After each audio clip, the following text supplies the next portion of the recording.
Hello, hello, happy Friday. Welcome to our Friday Witchy live stream. We do this every single Friday where we get together and we mix our auras together. We do witchy stuff. We pop the hood of our lives. We look into the energetic vibrational qualities of what it is that we are manifesting consciously or unconsciously. And we spend some time together in the comment section and just, touching base energetically and here in Meet Space. So I hope you guys had a really good week. And today we have a very lovely, juicy reading on who is your future spouse. And even if you don't want to get married in like the legal, I'll give you a cow and, your dad can come over and we'll talk about it. Even if it's not like that, this is like your forever partner, maybe somebody that you are going to spend, a significant amount of your time with, like your trust, your bonding, your confidants. Like take this however it's resonating for you and your soul and everything like that. Make the message resonate with your particular lens and your particular life, but we are looking into who is your future spouse. So as per usual, actually I forgot to light this candle. Damien says, I'll take a cow. You said you'll take a cow? You got a cow, babe. I'm kidding. That's a joke. I'm allowed to call myself a cow. No, Damien said I'll take a cow. Oh, okay, I'll take a cow. That reminds me of this meme. It's like, it's this woman looking like forlorn over a pasture, and it's like, today will be a beautiful day if you decide not to be a miserable cow. Sometimes I look at that just to reorient myself. Okay, so cow talk aside, we do have 3 piles here. Pile number 1 is the shadow. Do goats work too? Yeah. Pile number 2, the prayer. Pile number 3, the father. Dun dun dun. I don't know why I did that. Okay, so I'm gonna hold all these up together. Keep in mind the way that you get sucked into your pile, like how you get drawn into things it's like, it can give you more information. So for instance, like if you're drawn into more than one pile, perhaps it's like, well, you're going through this experience before you finally get to like this experience. It could be, just take it how it resonates for you. There could be more information that is unlocked. Also, like your person could be an amalgamation of piles is what I'm getting here as well. Just again, take this however it is resonating for you. So we got pile number 1 on this side here with the shadow, pile 2, pile 3. Go ahead and focus on that.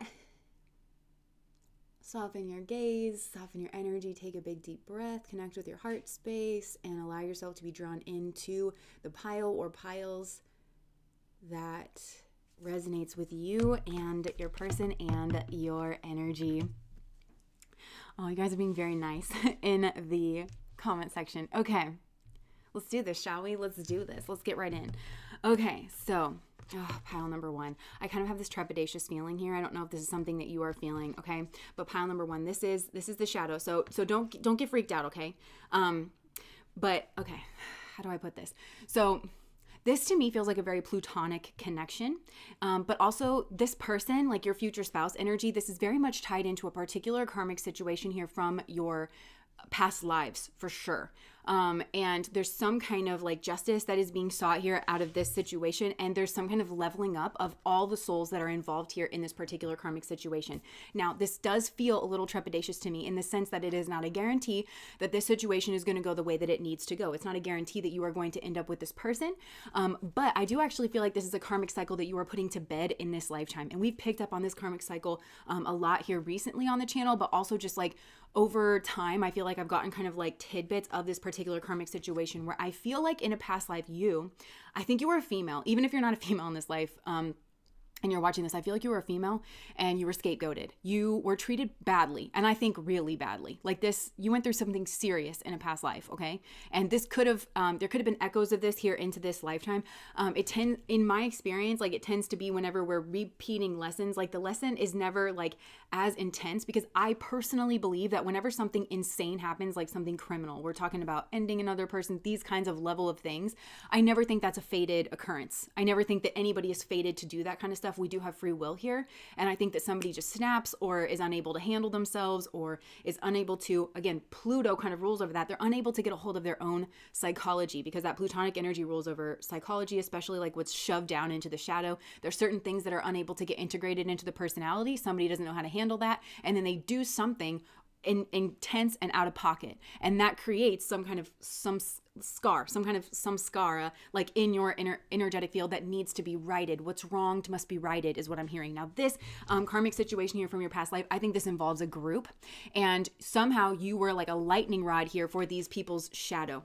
I do think there's quite a bit of gossip around you like in this group, but I also think you were treated badly. And the reason is I think that for any talking that these people did, and I think there was probably a lot, for any talking that these people did about you, none of it was conscious, none of it was true, and none of it was brought into the light of awareness, because you are tapping into these people's shadow space. So I think you could literally be a physical embodiment of their shadow in some way, and I am hearing object of their desire. Now, for a lot of you, it's like you were an object of, and I'm even hearing like feminine. I'm hearing like, I was seeing this in a show not too long ago, but they were talking about like the feminine archetypes, from like a kind of a sexist lens, but one of them was the female as object, like as an object of beauty. And I think that you are literally like encapsulate some kind of like forbidden fruit or like object of beauty, object being the key word, to be like, just not, it's just like done with what somebody else please. Like they didn't want to have to treat you like a human or consider like your, heart or feelings or, what you would want. And they were trying to, I don't know, but there's some kind of shadow element here. So part of it was that attraction, like they wanted you like by whatever means necessary. They had to be very underhanded. But for some of these people was like an envy of you and like of your traits and of your qualities. But all of this would be stuffed under, and they're not speaking about this openly to other people. Like, wow, I feel this. I think people kind of get obsessed with you, pile number one. I think that, this could be, whether you know about it or not, I think that you kind of, there's a fixation, there's a preoccupation on your energy here, like from this group. It's really gross. And even if I just think that, again, it's Plutonic, so it's like hidden.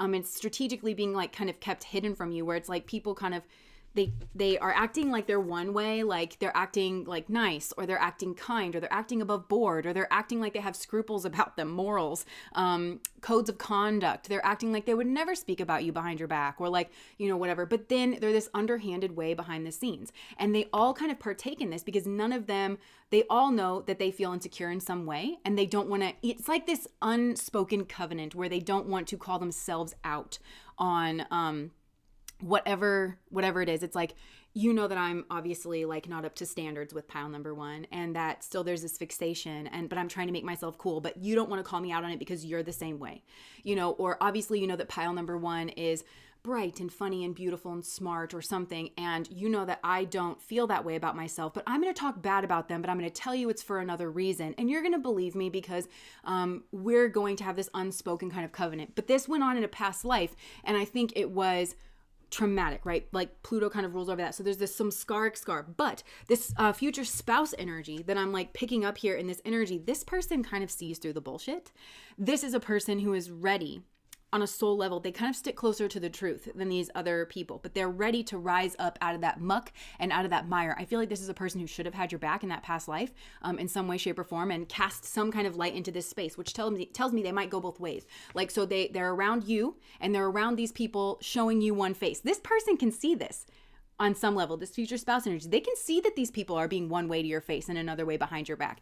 And I think in a past life, somehow, again, because of their own shadow and their own inability to fold in like their own insecurities or their own fears or something like that, they sided with these people and they kept mum. They kept some kind of secret for these people, either to you or to people that were investigating, like what happened to you or something. Like this feels very clandestine.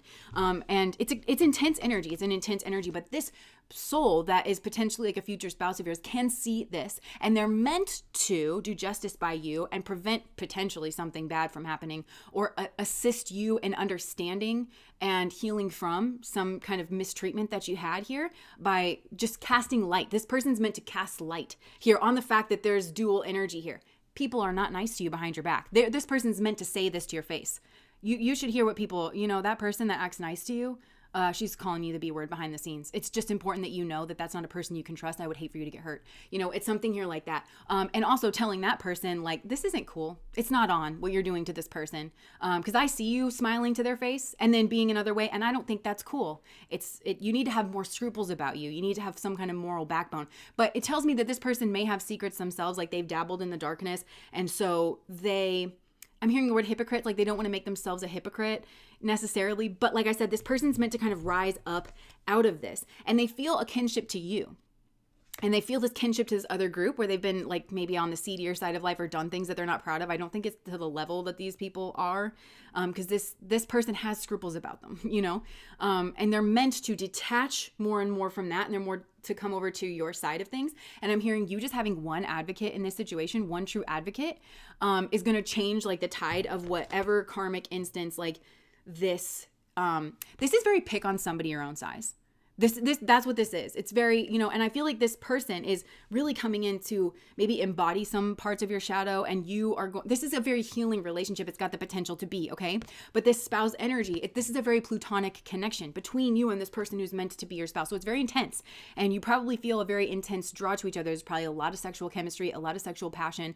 I can just see like, though there's a lot of things that are hidden, there's a lot of secrets. And I think that kind of goes down to like this group, and maybe this person was associated with this group, like even before they met you. And so it could be like turning their back on their friends, but these people are friends to no one. Okay. These people show their true colors, but they don't like to get called out. And there's a lot of deflection coming from this group. Again, I'm drawing kind of a parallel to this, but this they're not like them. And they're supposed to karmically, their guides are like, you need to disassociate from this group. There could be some dissociation here, so there could be drinking. And again, there's this shoving under like of the shadow element here. But there's like a lot of potentially like secrets here. But what I'm getting is there's a lot of deflection. Like this group, this is their modus operandi. These people are deeply insecure. They can't look at themselves. They don't want other people looking at them really. They like to compete, but they have nothing to compete with. So they deflect. And I think that if this played out in this lifetime, which it might not have, like you might not even realize that there's a like group. I kind of think you do though, because I feel like you're intuitive at the very least. But again, it's like if it hasn't blown up in your face in this lifetime, just know it did in past lifetimes, and that you've just graduated out of this more and more. Again, I feel like you're putting this karmic cycle to bed. This is kind of like all aboard the train away from Trashville. Like, if anyone is deciding not to be a piece of shit anymore, like we're going this way, But otherwise, they're going to I feel like this group they're going to devolve in on each other and just like descend together. But it's like, you're definitely like moving this away, but you probably would have picked up on the fact, even if it was just after the fact, that like these people are not nice and they're not good and they have no scruples about them. And it's all coming from a place of weakness and insecurity, but there's a lot of deflection on your energy. And you probably would have been like, why would anybody believe these people? Why would they believe each other? And it's, again, there's a certain amount of secrecy because it's each person's Pluto. So it's a different thing, like about why they hate you so much, or why they're envious of you so much, or what they need to try to pin on your energy to excuse their horrible behavior. These are people that do not want to get better. And so then it's a vicious cycle because they never graduate away from this, because they never look at themselves clearly. So they never hold themselves accountable. So they never raise the bar for their own behavior. And so they kind of rely on each other to just cesspool. I'm just hearing cesspool. So this person can kind of see this going on, and I think they really feel an aversion to it. They feel grossed out by it, but then they maybe need these people, or they feel like it's strategic, or maybe it's strategic towards you. I don't know.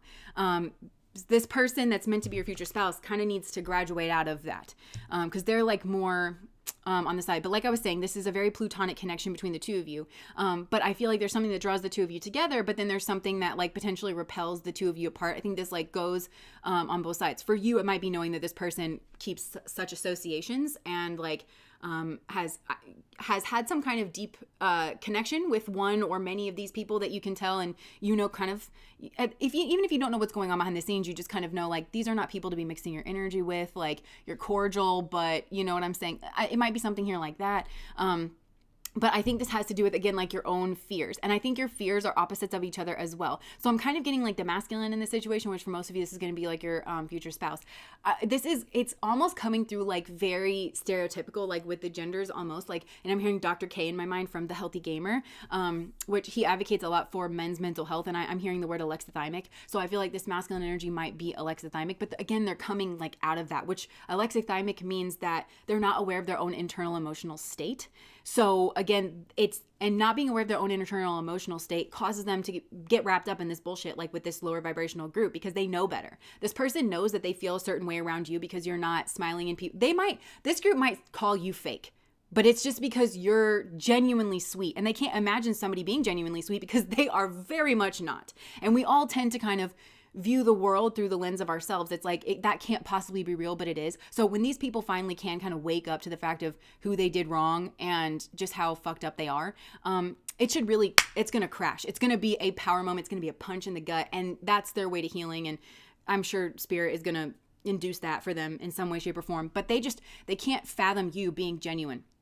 So this person can like kind of get sucked into that where they question you. But I think you kind of look at this and you're like, how could anyone like believe this? But the reason is because they're all hiding from themselves in some way. And everybody, they all hide bits. When they swap stories about you, this group of people, they hide bits of what they did to you, or they hide context clues that actually make your behavior very noble, is what I'm hearing, or very, I'm hearing noble. I'm not even hearing like normal and expected. I'm hearing noble. Okay. And this is another thing here. I know this is a lot about this group, but it's because there's this karmic situation and I just need to kind of get this out. And I feel like Spirit's kind of blowing the lid on this for you a bit. But I feel like that's part of the trigger here. I just lost something that I was trying to say here. Yeah, they might put you on the defense where you feel like you need to defend yourself like from your behavior, and then it like scrambles your brain, and then you feel like, I don't know, they kind of like throw you off your game. Oh, okay, I get it. It's because everybody deals with trauma differently. So there very well could have been a trauma, or at least a shock. Like you received a shock, and this spouse may well have induced that by like weaponizing this group against you, like this future spouse. But everybody deals with shock differently is what I'm hearing. So you have some kind of abnormal reaction to a shocking event, but it's noble. It's like of nobility. But again, these people are not connected with their own nobility, and they're judging you for whatever like trauma response you had, or whatever way you deal with some kind of trauma that this group has intentionally and strategically, through like whatever their like schemes were, levied at you. You had a different reaction than they thought you should have. So then they judged that, because these people aren't too smart. They're not very connected with the psychology, because to get connected with like, okay, this is how like human psychology works, you can't be hiding from yourself. You can't. You have to be willing to say like, okay, I have a subconscious that I shove things in sometimes, and you have to be willing to look at that. So these people, they probably think psychology is bullshit and nonsense and stuff, but again, it's because these people run from themselves. So this future spouse is meant to, there's two options here. Either somebody here is going to rise up out of this and say, y'all are nonsense. Why don't you pick on somebody your own fucking size and, and stop this. You clearly did XXX. You clearly did XXX. I can see that you're jealous of this person for XXX. I can see that you want this person for YYY. Like this person can see this very clearly. So they need to wipe their own lens, and then they're going to see very clearly. Then they need to cast light into this space for this nasty group of people, reflect exactly who these people are back to them, and then tell you that you don't have the friends you think you have. Okay. And that is going to, or that just people aren't, even if these are just acquaintances, because I feel like for a lot of you, at the very least, you sense something here and it's like just acquaintances, and they might try to do something to induce a closeness, or, I don't know, something here like that, but, and you need to kind of, and that heals the situation, because this is what this person was always meant to do in past lives. Because it's really sad, because I feel like if you had even one genuine friend or one genuine advocate or somebody who just give a shit about the truth in the situation, this situation would have gone entirely differently. Like for this situation to have gone sideways in a past life, crazy, absolutely crazy. Such a stain on these people's like existence.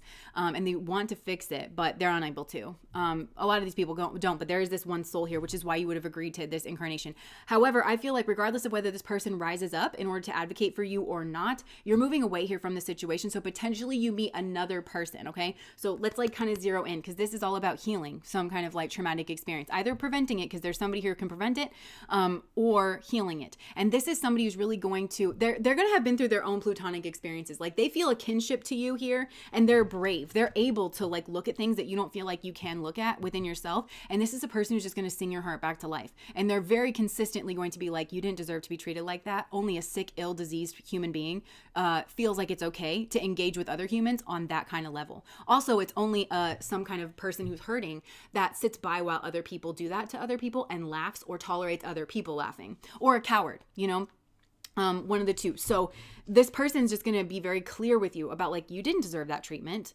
No, these people were doing that because they felt this way about you, that way about you. This is a them problem. This isn't a you problem. This has everything to do with like healing some scaric wound, okay? Because this is in your energetic field and this is coming up and out. And I actually suggested this group, like, do some cord cutting. Like, sever yourself from like this energy. You don't have to know every single person who plot, because there's a few. I just think that people fixate on your energy pile, number one, and not in a healthy way. And then they justify. Dorje Drolo, got it, nailed it. Dorje Drolo, right? Buddhist, justification is the root of all evil. And this soulmate who's going to rise up out of this or not, sink or swim, I'm just hearing that, is either going to justify their actions and the actions of like, they're going to side with these other people who are clearly in the wrong. The only way that you could side with this is if you've got your own psychological issues that you're refusing to deal with. And you are through no fault of your own, you're just shining a light on these people's shadow. Like, you're just reflecting this back just by being yourself. And I think who you are is noble and genuine and of the light. And you are not one way to people's face and another way behind the scenes. I just don't think that these people think that you're real because they're so low and then they hang out with each other. So, yeah. So this person is like, they're feeling it. I feel like, and this is a part of the karma. So if this spouse, this potential spouse, does not man or woman up and do what they need to do, this person is going to have karma where they're realizing all of this. They're not going to be, there's a soul here who's like more higher advanced and they need to kind of graduate out of this. They're going to realize that I'm hearing smear campaign, maligned. These are nasty people. They're going to cut away from this group. But whether or not you go on the path together, that's because this person may well have been the cause of some problem or some kind of secret or kept somebody's secret, or they could have been like very low to you as well. But again, this would be like a very plutonic connection. It's very back and forth. There's a strong pull like between the two of you, and there's a lot that needs to be healed in this situation. Like I said, there's some kind of like repellent energy. So this masculine, like I said, they can be a bit like not in touch with their emotions. And that's a big part of their karmic lesson. So their karmic lesson on the one hand isn't exactly like, okay, well, I just need to like separate from this group. They do, but that will come as a result of just being in tune with who they are and what they feel when they're around you and when they're around these people, and not numbing out with drugs or like substances or something like that to like kind of stifle this. And I think you shine a light on this person's shadow. You shine a light on that. Like, no, you felt a strong pull to me, and you were hanging around with people who were two-faced that you could clearly see were two-faced. You saw them being one way to me and then another way behind the scenes. You heard them plotting on me and you still believe them. Make it make sense. Hashtag make it make sense. Like, you know, it's something here like that. But again, if this doesn't happen, then I still think that you're going to get drawn in with another like kind of plutonic individual. There's like a great amount of secrets here. And I think part of the secrets is the way that they feel about you, the way that you feel about them. Yeah. And I just think that there's something to do with your autonomy that like comes through in this space, like this karmic lesson, something here about your autonomy. That's a trigger. This person needs to learn to accept your autonomy. I also think that, yeah, like, and this person, you are not afraid to go your own way. There's something about, it's like you stand apart here from like this group. So this person needs to, this is something about not being a follower. So let me try to get more information on this spouse, because there was a lot about this karmic situation. And that's kind of the point here of this relationship. But I can see that it's like kind of touch and go. By the very least, I see somebody coming in for you after the fact that's going to, again, heal your heart. They're going to have a very clear understanding of this. They're not going to fall for this for a single second, that like, whoever this is going to very much believe in your innocence, like the innocence of your soul, the innocence of you as a person, that even if you did make some mistakes and you weren't perfect in like every situation, that you were innocent and that you were really maligned, or you were, there were people plotting on you. They were strategizing around you in some way, or strategizing to keep the truth about them from coming out, and they crucified you to prevent themselves from getting crucified. And somebody here is just too smart for it. Because they've either I think they've gone through their own experience. Like potentially this person who's like graduating up and out, or this person who's going to come in. They've gone through their own experience here. Either with this group or not with this group, where they understand that people can be underhanded. They know that like the seedier side of life in the way that you kind of like need to understand. This person's going to hold your hand. They're going to hold your hand like through the storm is what I'm getting. They've been shot at is what I'm getting. Like, I mean that metaphorically, hopefully. They've been shot at themselves. Because they also potentially have this effect on people, and they have to like, where people get fixated on their energy and malign them, or like,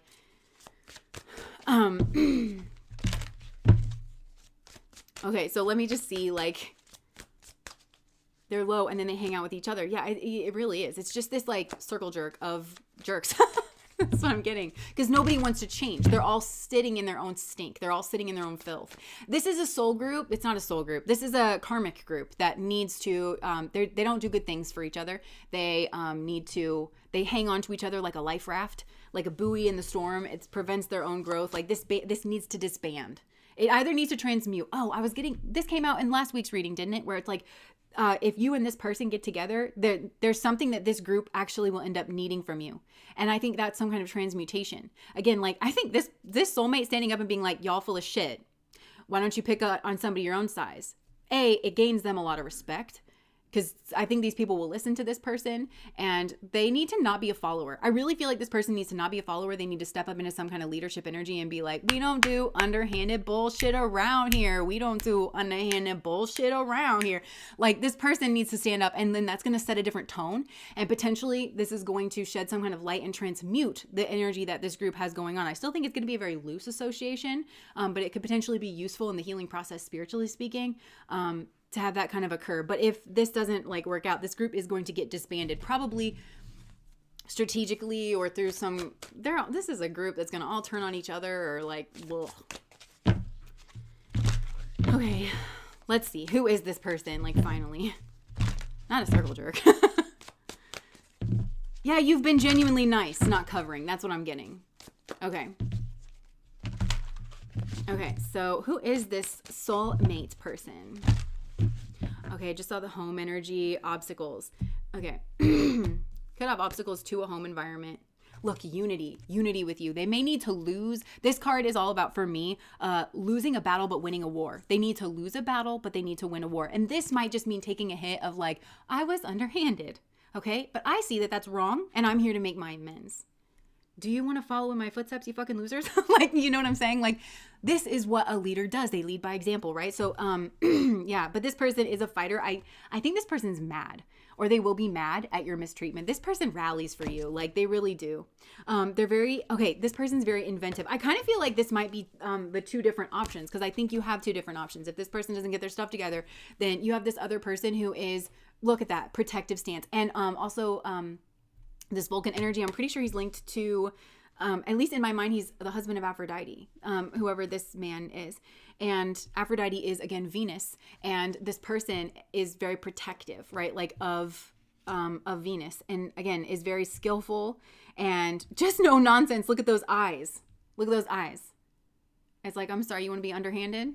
You're going to think twice about that when this person's around. This is like gargoyle energy, very protective of the home space. Both of these people have their own ways of being very defensive of you and of their home space that they're going to create with you. They're very protective.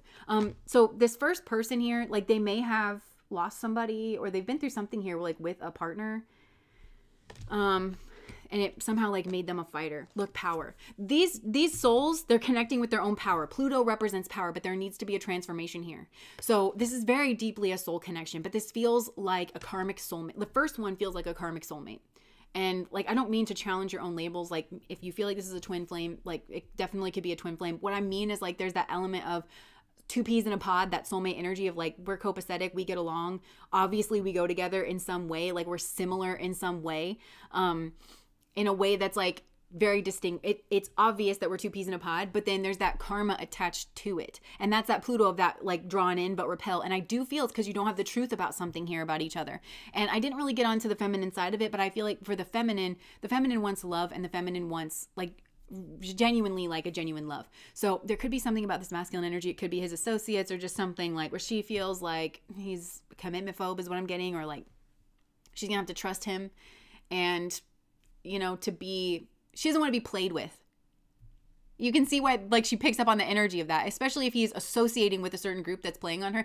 So that's another thing where, like, his energy can get obscured. If he's too close with, like, people in this group, his energy can get obscured by that in her mind, because she's kind of, even on an energetic level, associating him with that energy that's trickstery and playing with her. She doesn't want to be played with. She doesn't want to be played with now, 2 months from now, 3 months from now, 6 months from now, a year from now, 3 years from now, 10 years from now. She does not want to be played with. She wants the real thing. She wants the real love. Somebody who can uphold moral boundaries and codes. Somebody who is defensive of her and their family that they create together, their home space, consistent, shows up, is not one way to her and another way behind the scenes. These are all things that he needs to heal here, like within himself. So it's calling for a massive shadow integration, because I also think this is a man who separates himself out. And again, this is somehow linked with this alexithymia of like not feeling his emotions. Oh, I get it.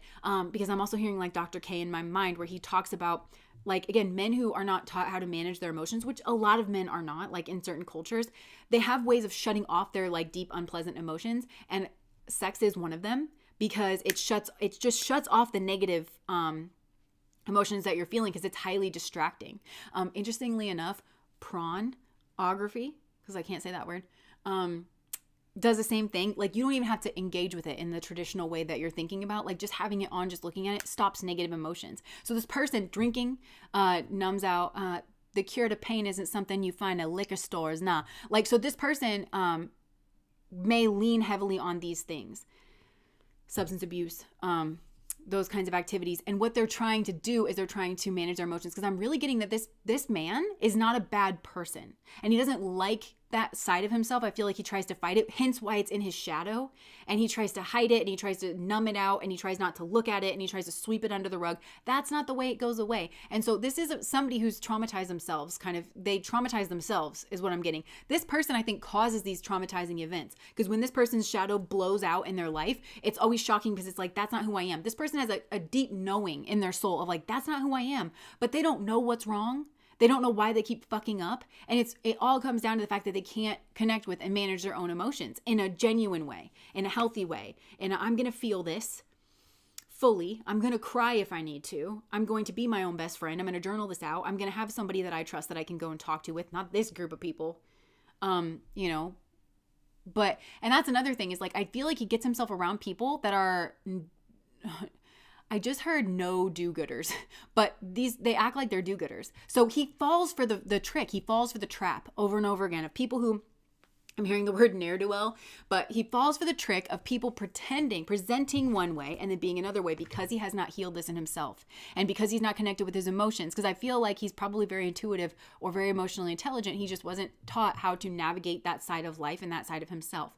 So if you feel like this person's a good person and that they're very well intended and that they mean well by you, but then why are they hanging out with these people, and why did they say those things, and why did they behave in that way, and all of that, this person probably doesn't have the answer to that themselves, is what I'm getting. Because in order to get that, they would have to confront a lot of this is like, they're showing me scar tissue that is like piled up over time, but the scar tissue is like all their bad behaviors that they've done trying to cope. This is, again, like, they do things that they're ashamed of, that they think makes them like this other group, and they've done similar behaviors maybe, and they don't want to get called out, but they're at the fundamental core level, like, this person's not doing it out of malice or because they enjoy it. They're doing it because they don't know how to help themselves. And I'm not saying that you need to stick around this person, because it's very dangerous for you to stick around this person, because shit pops off in their life. This person tries to push things until it blows up in their life, and they're ashamed and they're shocked. And I think this person may try to lash out on other people, but it's really their own lack of emotional hygiene that is causing this, and they're confused. They're keeping themselves in a state of confusion about their own behavior because they can't confront it. So this is the karmic knot that this soulmate needs to really untie here, to connect with their own power, their masculine power, their sun power, to be actually, I feel like this person's meant to be a leader. I'm just hearing seriously a leader. Like, this is somebody who's meant to be seen in public, like, as a leader. This is somebody who's meant to cast light into spaces, but it's going to start here with this situation. If this person can kind of rise up to meet their destiny, it's going to start in this situation. Otherwise, they're going to feel a call or a pull towards this destiny of some kind of leadership, but they're not going to have the background for it, because this person's going to have snakes in their closet. I just heard it's not secrets. They have snakes in their closet. This person has betrayers all around them. And as soon as they might want to clean up the snake activity, and they would really want that. They would really have a heart for that, but they're not in a position to be able to do that.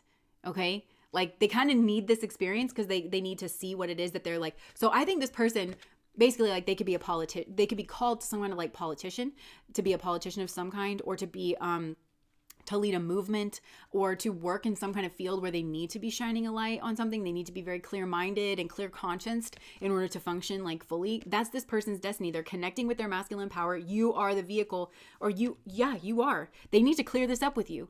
this is a huge mark on this person's soul. They are not well. Having this I'm talking energetically, I think it manifests psychologically. There's an imbalance here because this person has not gone back and made right. And it sticks with them. This is going to stick with them. It's a trauma. Like hurting you is a trauma to them. Siding with horrible people, it's a trauma to this person's soul because this is a good person. This is a good person here. Yeah.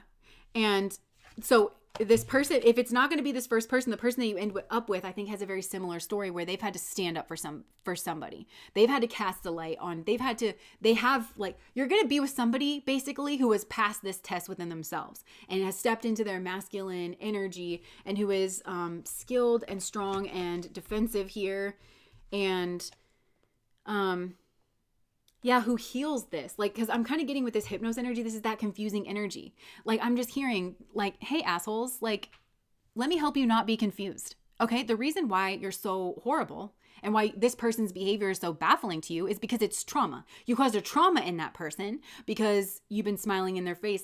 So let's not be confused about that, right? This person, and Apollo is he's associated with healing and associated with Mercury and inquiry. This person also, I think, has the skill to ask questions that get people thinking. Yeah. And they're very confident. This person, they may have a way of asking questions that is actually very forerunning. Goes right to the heart of the matter. Basically, this person has the ability to put all these people in their place and to just nail. This is a very observant person, and this person can just, with a dart, just nail every single person's shadow here. No, you treated this person badly because you're a little worm because of this. You treated this person badly because you're a little worm because of this. You're jealous of them. It's plain as the nose on your face. Boom. This person is just doom, doom, doom, doom, doom. Hitting it, connecting. And it gives you an opportunity. There's power. This is all about power between the two of you. It connects you. It puts you in a position of power because you not being in a position of power is you being kept in the dark, I think, and again, it is genuinely because you are so kind.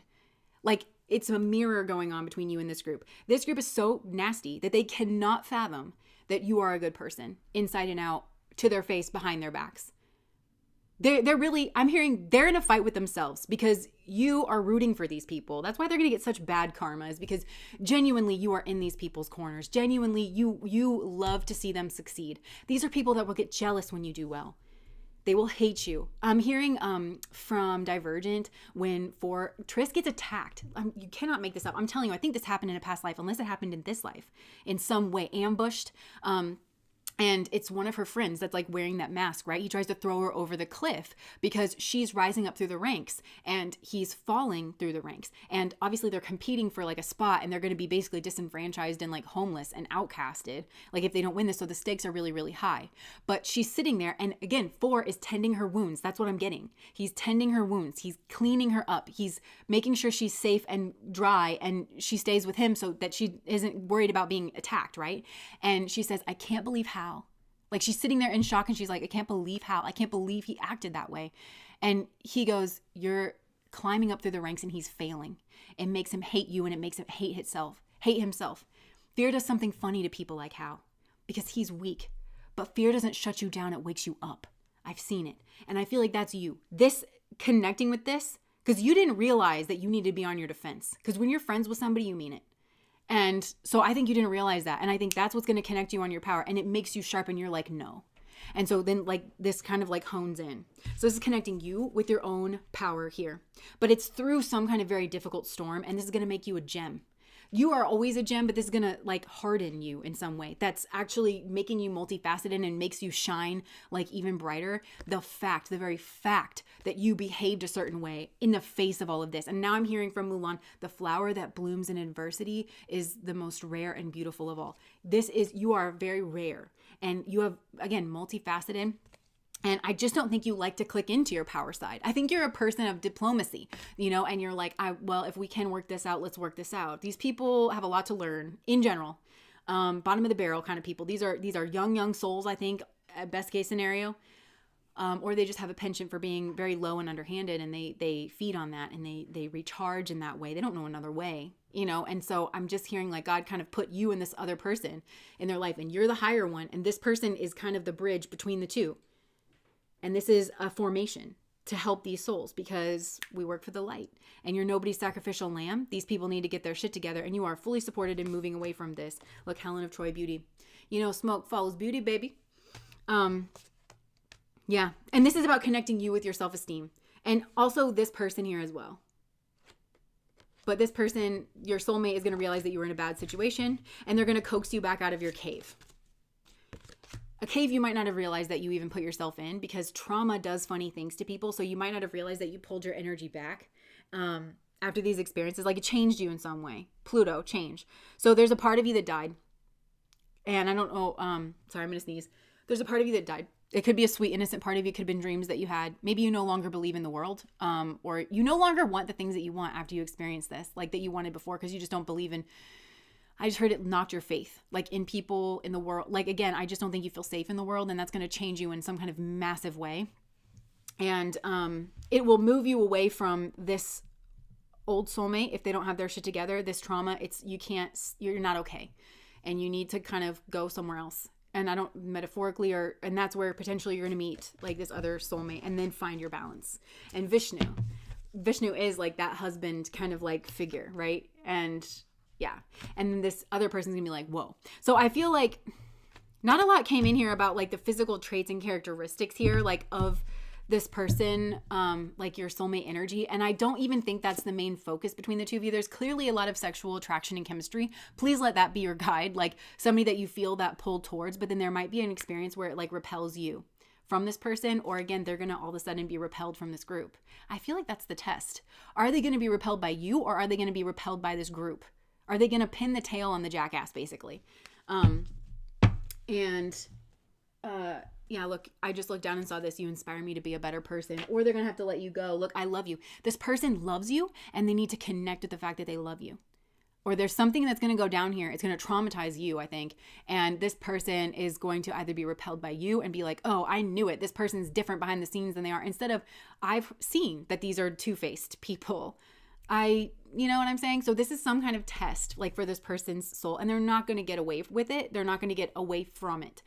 This is a deep psychological scar in this person, that they were underhanded to you, or that they allowed others to be underhanded to you. And I'm hearing the writing was on the wall. The proof was in the pudding. The writing was on the wall the whole time. This person's gonna have to face that if they don't rise up out of this. So again, Spirit is just saying the hallmark of this is some kind of karmic energy, because this is soulmate. This is twin flame that you are dealing with, that has somehow fallen or gotten involved with like a low group. And it is, again, something failed to integrate in this person's psyche, in their psychology, where they can't face something about themselves, or something that they need to lock in their own power and their own transformation. But I do feel like there's a lot of attraction here. I do feel like there's secrets. I do feel like you're kind of, it's like magnets, like you're drawn in and you kind of around each other, and then you kind of like, repel back out, because you don't know if you can trust. Both of you don't know if you can trust. He knows that he can trust you. He just has people that have been in his head, people that have proven themselves. I'm hearing time and time again in a huge, undeniable ways that they are two-faced, and that they are low, and that they are strategic, and that in some way they covet you. He's seen this plain as day, because he's meant to be the person who just shines a light on whatever that is. So he's going to do that, or he's not going to do that. And I'm hearing sink or swim, right? So that's how you're going to know, like, basically who this person is. But either way, you're going to get this person in your life. Somebody who's passed this test, right? For you. Somebody who's, like, realized that a bunch of people are lying about you, or jealous of you, basically. And there's some kind of, like, shadow connection. Yeah, I'm hearing the shadow connection. And honestly, this group may have maligned both of you, even to each other. So this is a person where this group may have lied to you about this other person, but I think you would have thought better of it, because I just think you in general think you kind of keep these people more at a periphery than this person does. So, okay. Yeah, there's something about a moment after something happens. Yeah, King of Swords. This person has a decision to make. There's competition involved in this. They've been potentially invested a lot here in one way of being, and then they have to like make the decision. Oh my gosh, and then look at this. Like, there's the partnership, there's the two of you, but then there's this group and like maybe things that these people have been saying. And look, there's a cloud on this side, and then there's clarity on this side, and there's the hawk on this side. And I think your guides, there's some And I think this is a spirit guide that's like helping this hawk see very clearly. And it's a masculine like kind of totem, right? So this person feels like they don't have the truth. This is also very King Arthur. They need to pull the sword from the stone. And I feel like it's a connecting with their emotions. It's going to help them do that. This person can have strong Aries in their chart. They could have strong Gemini in their chart, or Taurus.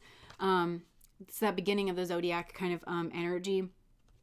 Look, he needs to move from this King of Swords energy and see how the hawk is like in flight. And now he is in this 3 of Wands energy where he's actually sending, or he's going to, it's either going to be he's going to dump out the higher cup from spirit, or he's going to like actually send this hawk out here in some way.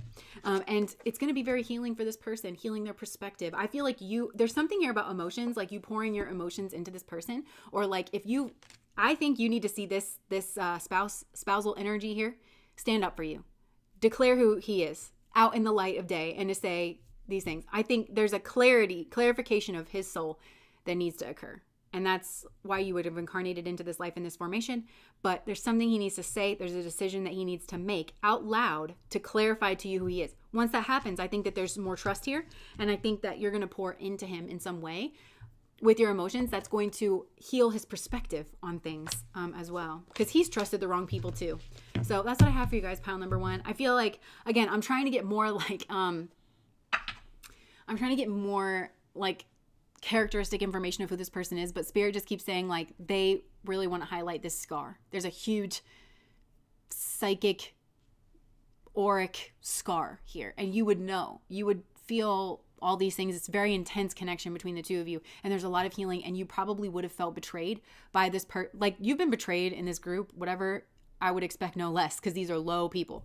But from this person, I think it would have stuck with you because they're et tu Brute. It's something like that. And not you. I expect that from these people. They're low. What are you? You're not low.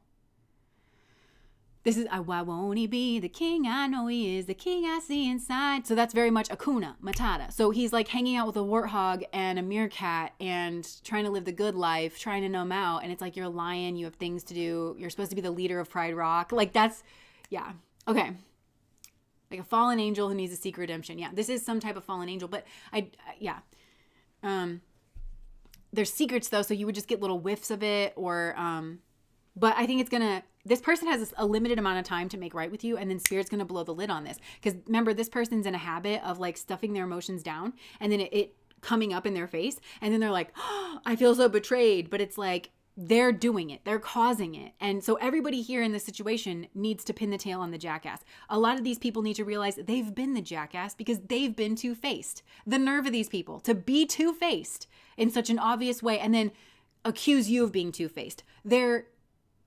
It puts you in that position where you're like, are you stupid or are you maliciously intended?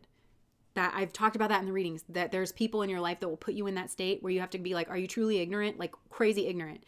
To look at how you've behaved and then to say that about me, or are you malintended? But really, I think this is something going on psychologically. And I'm not saying these people aren't underhanded, because they are. They're much more comfortable with being underhanded because they don't have a lot to be proud of, but they have to break out of this cycle in order to have, it's a catch-22. It's a catch-22. Okay. Okay.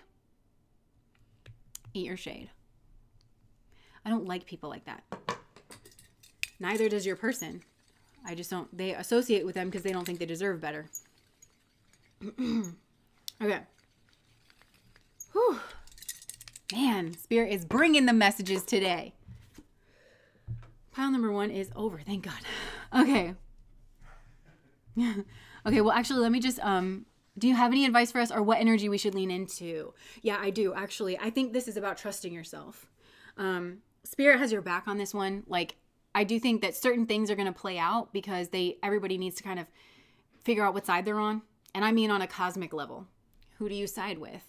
You know, the forces of light or the forces of, short-sightedness, evil, selfishness, those kinds of things. Everybody is making their own choice here. And I'm hearing that quote that says the line of good and evil runs down every man's heart. Man being woman, every person's heart, right? That's what's going on here. People fixate on you and you're some kind of like people's spiritual test. So this is all about like trusting yourself, trusting your path, seeking out therapy if you need it because something went on here. And it's going to mess with your mind. Even if it's just finding out that you had a bunch of two-faced people who were pretending to be your friend, but then actually weren't your friend. That's going to be traumatic for you on a psychological level. How do you open up? How do you trust? How do you let people in? How do you let your guard down? This is something that's you're going to carry for a long time. So if you do need help, if you do need therapy, how do I find friends? Because you might not feel like opening up to friends. If this is a friend wound, it's like, every time I open up to friends, they betray me. They act like, you know what I'm saying? So finding a good therapist and like being able to kind of like sort through this, Spirit is bringing in some kind of soulmate to you, is going to have this perspective. They're not going to waver for a second about who was in the right and who was in the wrong here. They're going to help you get that clarity of, you're a beautiful person and you don't deserve this treatment. But this is about self-trust. It's about connecting with your power. It's about you knowing who you are. And I think that you're going to be surprised how much power you have and your ability to kind of turn this around. I think it's going to shock them too. This may have been your trauma response where it connected you with your power that you were trying not to use on your friends, because you don't use your power on your friends. Like Sprout of Virtue, right? You are too noble and you were too trusting. So again, like just trusting yourself, I feel like. And again, this soulmate, they're associated with this group. They need to graduate out of it or not. So, all right.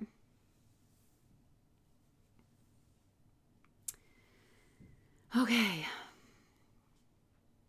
These people have more faces than Ravon. Oh my gosh. Okay. Cool. So healing energy coming in for pile number 1. Like the spouse, if you're focused on the spouse thing, spouse is a healer. Either because it's going to be very healing for you to see him rise up out of the muck and the mire, stand up for you, stand up for rightness, stand against two-facedness. He's going to clarify his position on that for you. It's going to be healing to see someone do that and stand up for you and protect you and maybe even your home space or something like that. Just walk with you through the storm. It's all about healing, deep healing. And if it's not going to be that person, somebody else is going to do that. So the spouse as a healer and connecting with their own power, their own sun energy. And they have to go through this purifying. And this links with their destiny, by the way. So, because they're either going to be some kind of like politician or leader or they're probably going to always want that, but they're never going to be able to fulfill that because their soul doesn't have the right juice. All right. So. Okay. Pile number 2. The prayer. Yeah, this is much better energy. Much. Okay, so right off the bat, like this spouse energy, I feel like there's some kind of spiritual connection. This is a very spiritual person who probably has like either a strong meditation practice. They're really big into praying. This is somebody who does this like regularly, habitually, like as a part of a routine. The energy around them is very playful, very light, very clear. It's much different. I almost wonder if this is the person like that you're going to be connected to coming out of like this experience. This person is going to feel like a literal answer to your prayers. They're going to have a lot of answers for you too. So this person might have like a lot of weird trivia knowledge, but it would be like maybe weird trivia knowledge, maybe about something to do with faith or spirituality or religion or but there's going to be a lot of conversational energy here and connecting the dots. I kind of feel like this is that healer person that's coming out of pile number 2. There's a lot of good conversations here. I feel like this is the type of person where it's like you guys could talk like just some kind of random obscure detail is going to spark some kind of like long conversation, but it's like, how do we get from here to there? It's like you saw a red robin in the yard and you noticed some random detail, and then you're talking about geopolitics in Syria 2 hours later, and you're like, how did we get to here? But like this person's interesting and you find them interesting, like to talk to. I feel like you guys could just talk, okay? And they bring a lot of light and pleasantness. There's also something here maybe about fragrance, like you like the way that they smell, or you spend a lot of time like maybe in nature. So it could be like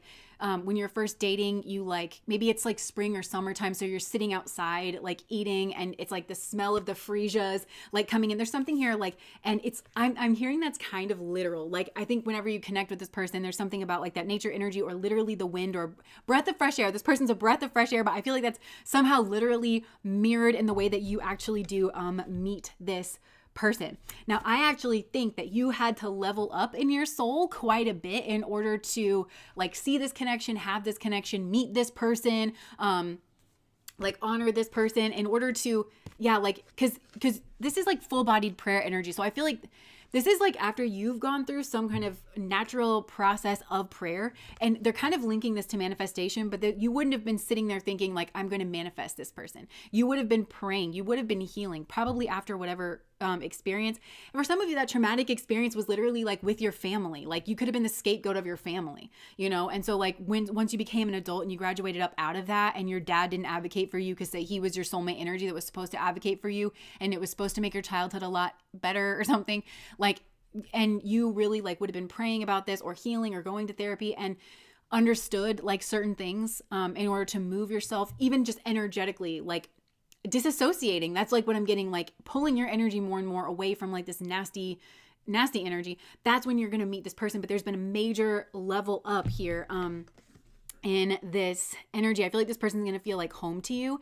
This person has angelic energy, like very, very angelic energy. And yeah, it's going to feel like you got the golden ticket, like, but this is kind of like the golden orb thing in that Quidditch or something like that, Harry Potter. You're going to feel like you got the golden ticket, and this person, there could be like a hand thing. Yeah. And there's something here like with this person's back, but I'm seeing this almost like angel's wings there. But yeah, this person is like really, really interesting. They could have, look, diamond. Okay.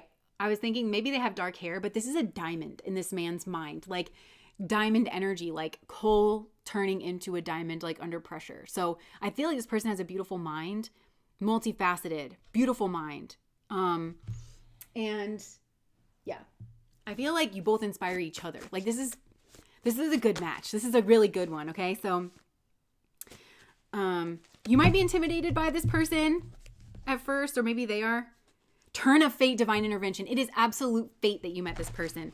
Spirit is literally like, oh, Catherine, thank you so much for the super chat. Spirit is literally leading you to this person. They may change your mind on a lot of things too, with this diamond energy. Because again, it's that coal turning into like the diamond. So they're going to perfect like your mental processes. They're going to give you new concepts or ideas to think about. Justice system. Hold on. I got issues of my own. I don't have time for all this drama. This person is, that's what they're doing. They're turning their back on like certain kind of drama. This person may also have drama like in their home life.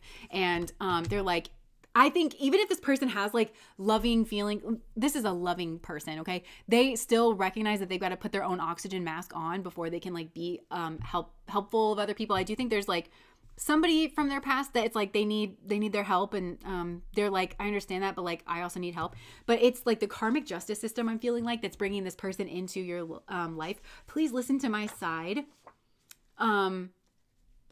That's what I feel like both of you are giving each other like your justice, because you listen to each other's side. There's a lot of like reaffirming energy that's healthy, like between the two of you. You're healthy mirrors. I'm hearing finally you have a healthy mirror that like is reflecting like the genuineness and the trueness.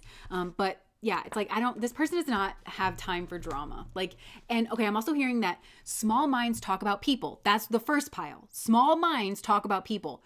Big minds, they talk about ideas and concepts, philosophies, current affairs and issues. This person talks about those things. They may have come up from a family or a friend group, because this person may have had trouble fitting in, is what I'm hearing, because this is like quite a unique individual. And I just don't think that this person, until they found their spirituality or something, they may not have ever found a group or something where they felt like, I believe in this wholeheartedly, or I feel like I fit in here or something like that. But yeah, I just feel like this person,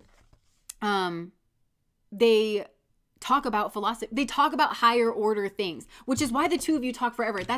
Yeah. And so maybe this person, it's like, finally, there's like a big minded person who wants to talk about the things that I think about, or the things that I wonder about. Like this is definitely like, you're going to have some conversations with this person, but this is maybe going to be like the hallmark of your relationship. Like when you think about the memories with this person, you think about, we had that one conversation, like under the stars, like holding hands. And we were talking about this, like, really in-depth thing. And then like at that, when we went out to lunch that one time, oh yeah, that's when we were talking about because you'll have memories linked with this person where they changed your mind about something, or where they shed light on some kind of an issue on something, or they brought something to your attention and you integrated it. That your memories with this person are very much linked into how much they've helped you and changed you and transformed you. This is a beautiful connection. And I'm hearing this is a beautiful person as well. I do think there's going to be a lot of chemistry and a lot of attraction here between the two of you, but this feels more well-rounded. This feels more like an appreciation and a respect, like for everything about like the energy, the air. It feels nicer. It feels lighter. It feels,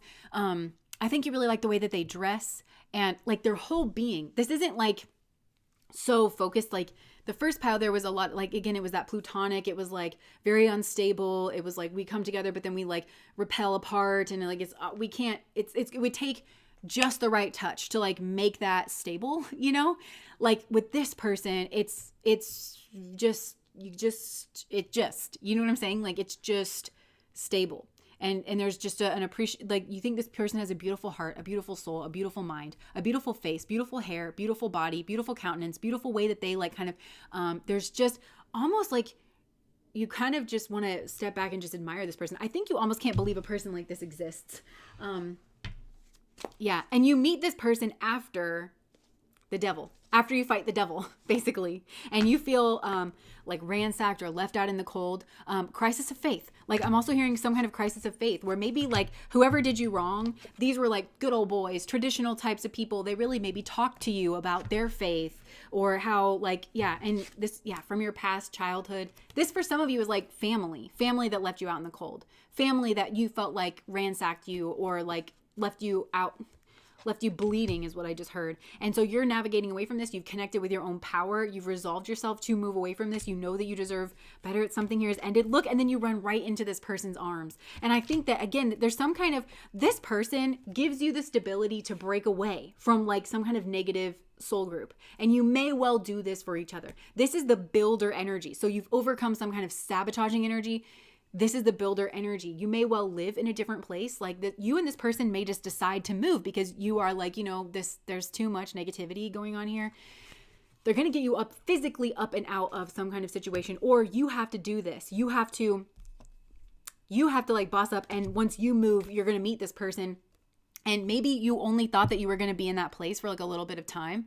Because you need a vacate or whatever, and then all of a sudden, it's kind of reminding me in Ted Lasso, Rebecca in Amsterdam. I no, I'm not trying to spoiler alert or anything, but she meets this guy, like they just kind of have this meet cute. She thinks that it's going to be like just this one night thing. They don't do anything like scuzzy. They don't even exchange names. She thinks she's never going to see him again, and then like she ends up seeing him again, and it's like he kind of represents this like new life for her.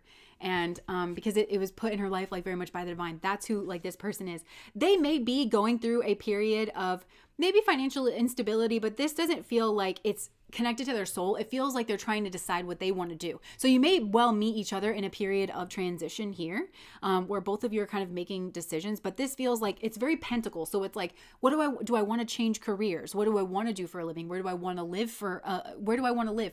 What are my values? You could have changed your values like in some massive kind of a way. And so you're both maybe in this period of like kind of decision making. And then I think that you're going to choose each other. But this like comes on the back of, I think both of you mirroring, separating yourself out from something that the more you look at it, the more you're like, that didn't really suit me, did it? This person may have been maligned. Again, like maybe you have gone through whatever you went through and then you meet this person and it's like, there could be a lot of gossip around this individual. And they're like, please, I hope you get to know me. I hope you listen to my side. I hope that you don't believe like the rumors or like and I don't think you do, because I think that you understand that people lie. Like, I just think that you see this person's divinity like immediately. You're like, I think you're what you wish that people would have been for you. I think you're just like, who could ever think you're a bad person? Like, you're literally like a living, breathing angel, like kind of a thing. Moving this summer. Yay, Tanya. Why does pile 2 sound like me? There's a lot of mirroring. Okay, so even if pile number 2, like, obviously take this however it resonates for you. There's so much mirroring in this group. Okay, this is like that. Maybe this is a twin flame or soulmate. However, I don't even think that you care. When you're around this person, I think even if you had the conversation of like, are we soulmates or are we twin flames? I don't think you either, like both of you care about the labels. You're just happy that you found each other and that you get to be around each other and that you're with someone who finally gets you. But there's a lot of mirroring here in this pile. So this may well sound like you, but just there's a mirroring of this same person's like kind of journey. It doesn't mean that they came up from the same like, you know, say you were like Christian, you know, and you rose out and you were like, that doesn't really suit me. And actually a lot of those tenets or the way that those people were carrying themselves really left me disenfranchised or left out in the cold, or they weren't living up to their own Christian values, and there was a lot of hypocrisy like around that. But this person might have been a Muslim, and they had the same emotional experience of like feeling disenfranchised, feeling like they weren't seen, and feeling like people were not living up to the tenets of their religion here as well. So it's like, it doesn't have to, but it mirrors, like you're having the same emotional, personal experience together. That's what draws the two of you together. It's something much more like soul, on a soul level, something you're kindred. Like there's just a real sense of kindred. So with this one, I would say, yes, this might reflect your energy, but it doesn't mean that it doesn't reflect like this partner's energy. Because again, I just feel like you understand each other in that way. You feel a kindred here to this person. Yeah. You both have like left something very stable and you didn't have a plan, but you had a lot of energy. You were like getting out of here with this Knight of Wands. Like you were just, yeah. And, yeah. You could have been afraid here of like being independent, or like, okay, I'm stepping out from like everything I've ever known. Am I going to be financially independent or something? But like, yeehaw, I'm going to go find my success. And I think both of you are going to be making some level of progress towards that. Like distinguishing yourself in some way, clarifying your own soul. And that's again, when you're going to meet and it's like, do you want to, oh my gosh, this is beautiful. Beautiful. Like you're going to team up together. This is teamwork energy. This is building something that like the divine like feels is in your path. Happy marriage card here. And there could be vengeful exes that you guys are going to cut away from. But again, I think that you both understand each other quite a bit. And then look, the Empress. So this is, again, this is Venus energy, love energy. And this person's going to help you clarify like the difference between this devil energy and what's actually love. Like it feels different and you guys are both going to know that. And then look, the Knight of Swords, and he's like crusading against this person with the cross, like on their, like somebody who told you that you had a cross to bear. I'm hearing that. Who told you you had to bear this cross for people? And so the Knight of Swords can be argumentative, but like I said, this person's smart as hell. And so is you. So is you. You is smart as hell too. You're both very smart. So I feel like you're just going to skewer. First of all, you're going to skewer these like negative beliefs, and you're both going to get going on the conversation about, yeah. And then when I did communion in the 4th grade, this person did this, and they're gonna be like, no way. And they didn't put together that like this and this and this. And like, you're gonna be like, no, they absolutely didn't. This person's going to be finishing your sentences like with this kind of stuff. It's going to be very, very, I'm hearing like affirming, like life affirming, reaffirming.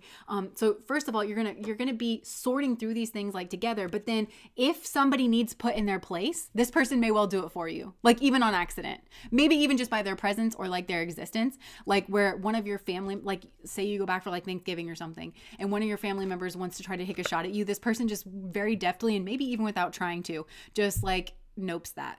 Because they're so smart. Like this person is just really, and they're reflective, but in that diamond kind of a way. And I think everybody knows that this person has like this beautiful mind energy about them, that they're actually very smart. And what they say is like a very kind of like foolproof argument. It's just very matter of fact. And yeah, like I just feel like these page energies around you are going to feel very dejected, and they're going to see that you're like really happy. This is a love connection between the two. Yeah, you've got people at you, but this feels like debate energy. And these people are going to realize that they can't win here. You have gross people that like are trying to dominate you here in some way. This person's going to show them how it's done. This person is going to say like, look, you were trying, you can't win that way. You can't even get what you want out of pile number 2 by behaving in that way. Look at what a partnership looks like.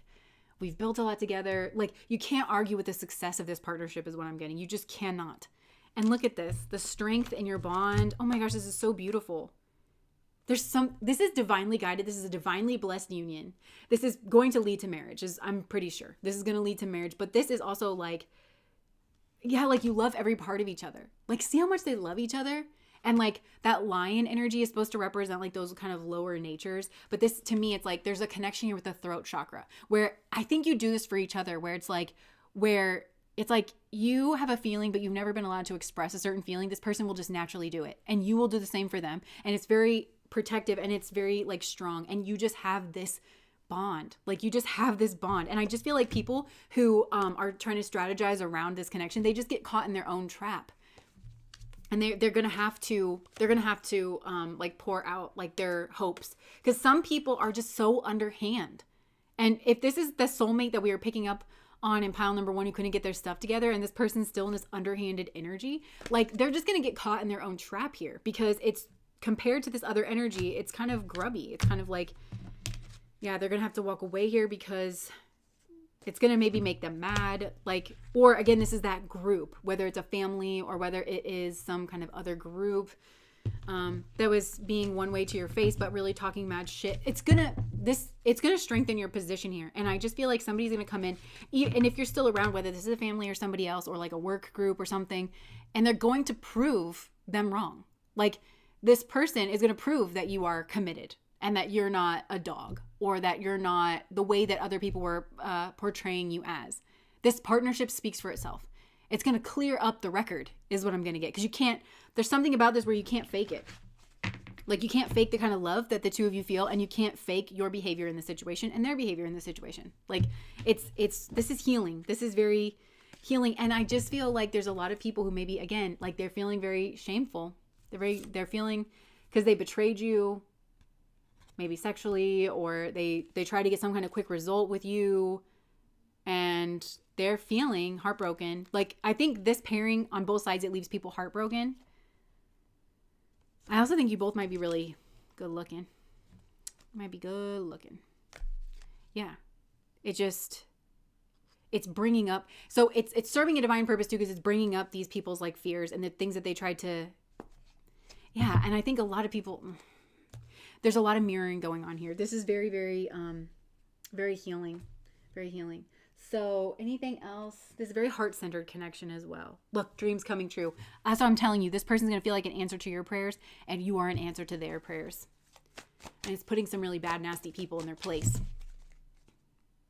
Teach helpless and hopeless. There's something, you both teach each other where you feel helpless and hopeless. Yeah, just go with the flow, and you will naturally like come together here with this person. Embrace, rest, and reconsider. Like, I think that you might meet this person when you're resting and you're trying to heal from something. And this person's going to come in. They're going to be the tail end of that healing wind.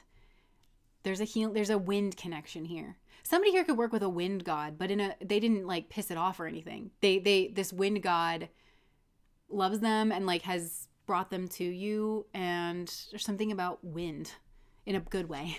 So yeah, this is lovely. This is lovely. I don't know what else I can say, honestly. There could be something about this person's back. They could well be a Leo. That rolls over the back. Also, we had the strength card.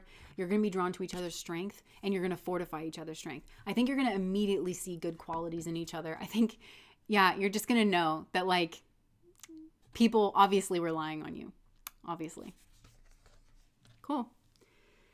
Yeah, it's true. Yeah. Beautiful. Calling someone a dog in Arabic is one of the most offensive things to say, LOL. Oh, interesting. This would be a dream come true.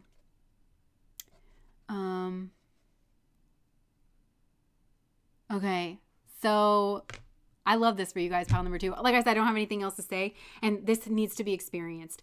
And again, I think that other people just can see this connection, and it brings up, even if like these people didn't betray either of you in the past, it's like, it kind of just brings up, like, it's meant to inspire people. Like, it brings up what people want for themselves, like not to settle on certain things, to heal their own wounds, to go with the flow of their own life. Because I'm hearing that quote from Jeremiah in the Bible. Like, he didn't say it, but it was in the book of Jeremiah, where it's like, for I know the plans that I have for you, plans to prosper you and not to harm you, plans to give you hope and a future. And so I feel like you've had to go through the flow here, but it's leading you to this. And that is actually what you're teaching other people. Go with the flow.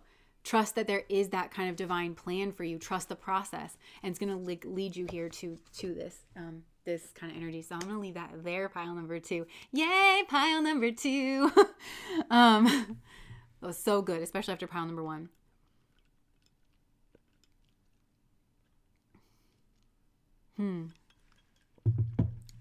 Chop wood, fetch water. Okay. Clear out this energy.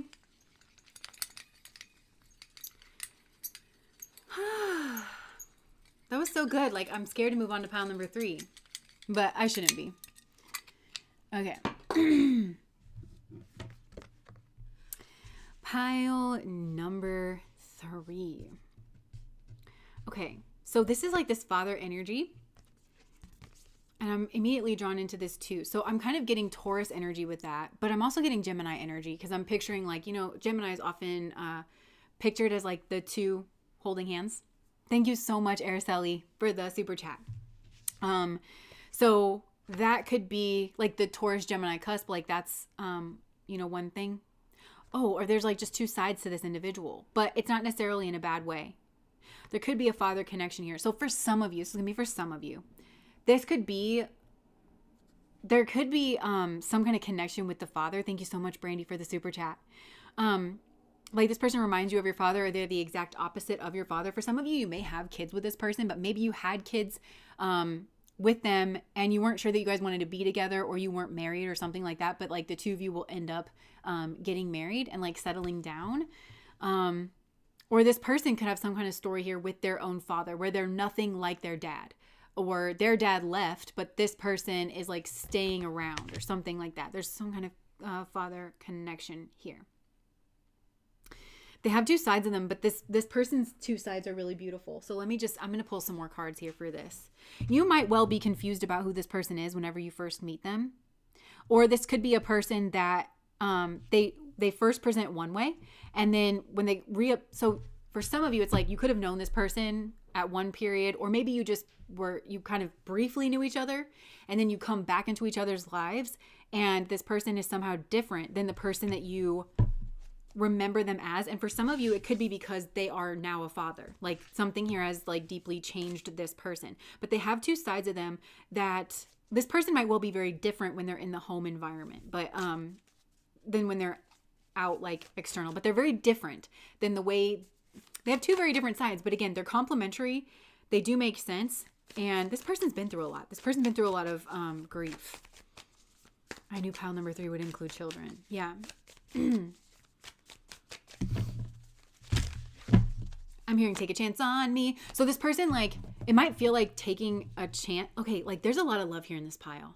Holy shit. Like there is a lot of love here in this pile. And I feel like because of this person's dual nature, you don't entirely know if you can trust this person, but I think you're in for a pleasant surprise. So you may well start off like kind of feeling very hesitant about this human being. And it could be because, again, you knew them in the past, or you knew something about them in the past, or maybe, I don't know. So you're start off kind of trepidatious. And I think that obviously, if this is your future spouse, like at some point you guys are going to initiate a relationship, right? So like when you do like take a chance on this person, it feels like the fool energy. Very like, okay, like, we'll just go with the flow. We'll go out on a couple of dates. Like this will just be fun. I'm not going to take this too seriously, like whatever. Maybe you feel like, well, I don't really have like a lot going on. Like, sure, why not? But then I think it actually is going to get serious because you're going to get to know this person's heart. Their heart and soul, and you're going to realize that this person is the King of Cups. Maybe you're going to realize that this person has carried a flame for you for a long time, or that they really genuinely care. Like they really do genuinely care. For some of you, it's like seeing this person potentially as a parent, like to their own kids.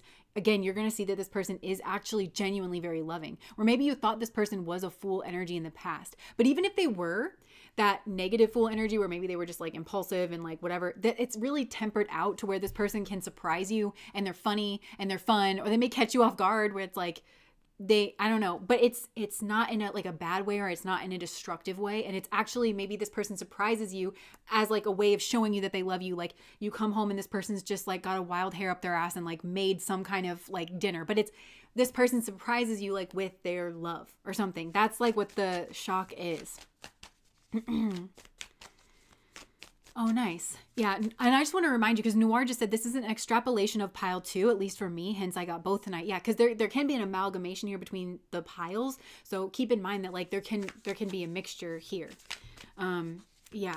But this is like really beautiful energy. This person actually does have like very calming energy. Maybe you are surprised that you feel calm around this person. I think they're very talented. I think that this person's actually ready now. Like they're ready to kind of like take the next step. The Lovers. I don't want to show this to the cameras. I'm just afraid of YouTube. But that Lovers energy. And look, the Page of Cups. So this is sweet. This is very much like this person's going to maybe show up in your life unexpectedly. I don't necessarily think this person's planning on it. The universe is just going to bring you back together with this person. And it's going to be very Page of Cups. Like this person may just send you a very sweet message, or like when you meet with each other. You just have this very kind of sweet interaction that may actually like give you a gift, even if it's just maybe you run into this person at a coffee shop and they like buy you a muffin or something. And just hand you something, or they could give you some kind of message that gets you kind of thinking and you're like, that was sweet. It could surprise you. It could shock you. It could catch you off guard. There's something here about justice, right? This is Libra energy. This is relationship energy. There's something here that's like kind of balancing out the scales, and it's giving you a new perspective here on this person. I do think that this person wants to give you some kind of truth, like about themselves and about like their dual nature, maybe about, I think it does come from the father, this person's dual nature in some way. Like they admired the father in certain aspects, but then they also felt his absence in the home environment somehow. Like they felt let down by him. And it's put some kind of it's fragmented like this person in some kind of way where it's like, well, I wanted to live up to that, but then I didn't really realize like kind of this other side. But I feel like there's a tempering out of this. Yeah, the Lovers just came out again.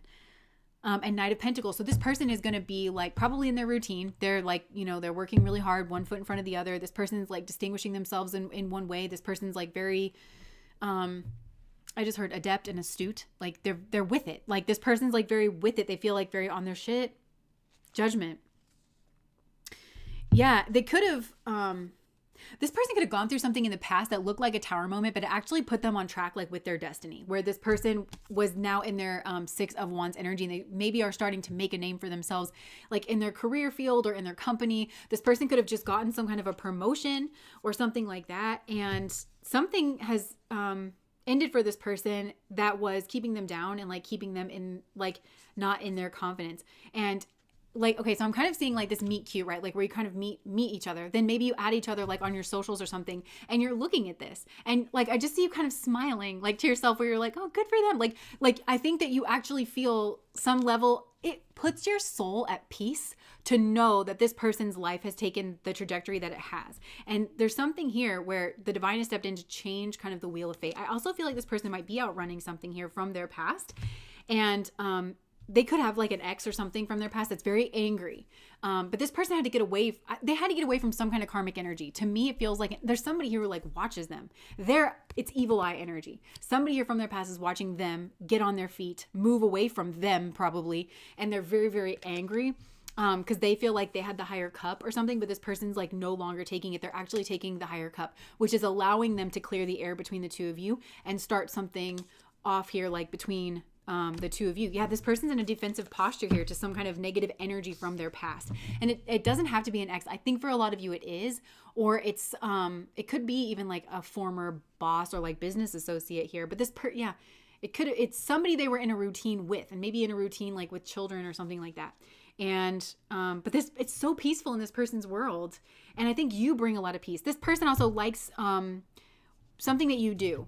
And like maybe you have some kind of art, like she's in a park making art, smiling to herself, like doing whatever it is that she's doing. So this person likes to watch you both.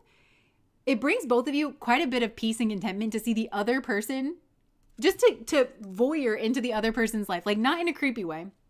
This could just be like you come around the corner in your home and like they're doing something that makes them happy and it brings you peace and contentment to see them happy. And it's vice versa. Like this is a very good energy between the two of you. You both might make a lot of progress in career, but this feels stable and it feels not like a bunch of striving energy. It doesn't feel like Rahu, just like really shooting for the moon or anything. This just feels like you're in a good rhythm together and you both are maybe like doing something that you love or connecting with the parts of your work that you love. And there is some kind of like, I'm hearing, I won't hurt you, that man is gone, from Ingram Hill. Why don't you let me be the one to love you? Why don't you help me find the way through? Why don't you let me be the one to love you? Yeah, so, but it's like, I won't hurt you, that man is gone. So like this person may have hurt you in the past because they had options or they were confused or they had maybe a hidden like love relationship or something that could be this karmic. That I'm seeing coming out here. But this person I think has really bossed up when they come back in there. The King and Queen of Pentacles. Oh my gosh. And I think this person maybe has like checked up on you in the past. You might not even realize it, but this person maybe like was looking at your socials or something. Maybe they knew that you were going to be back in town and like they see that you're in town. Yeah, like this is nice. And the two of you together, it's like headed towards this 10 of Pentacles. Like you really can have, and the happy marriage. This is beautiful.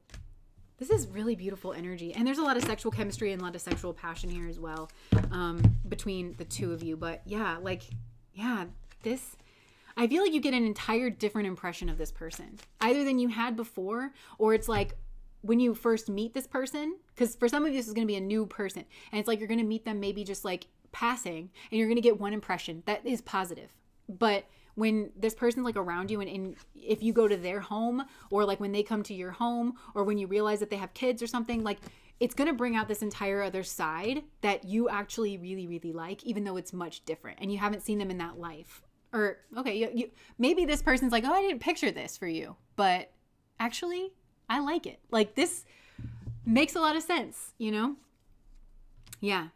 I'm hearing I really want to talk to you. Like this person, and there's a lot, like this is the Ace of Wands, right? So there's a lot of sexual passion here, but I feel like this person, yeah, like they're really good at, yeah, this person like really wants to make themselves known to you. Like I feel like this person wants to make themselves an option to you. So if you know this person from the past and they were juggling you, or they were hiding certain things and they were like trying to keep their options open, this person's like, I'm an option for you. I want you. You are my choice. I am an option for you. And I feel like they just want, they want that. That's the justice, the balancing out of the scales, because they love you a lot.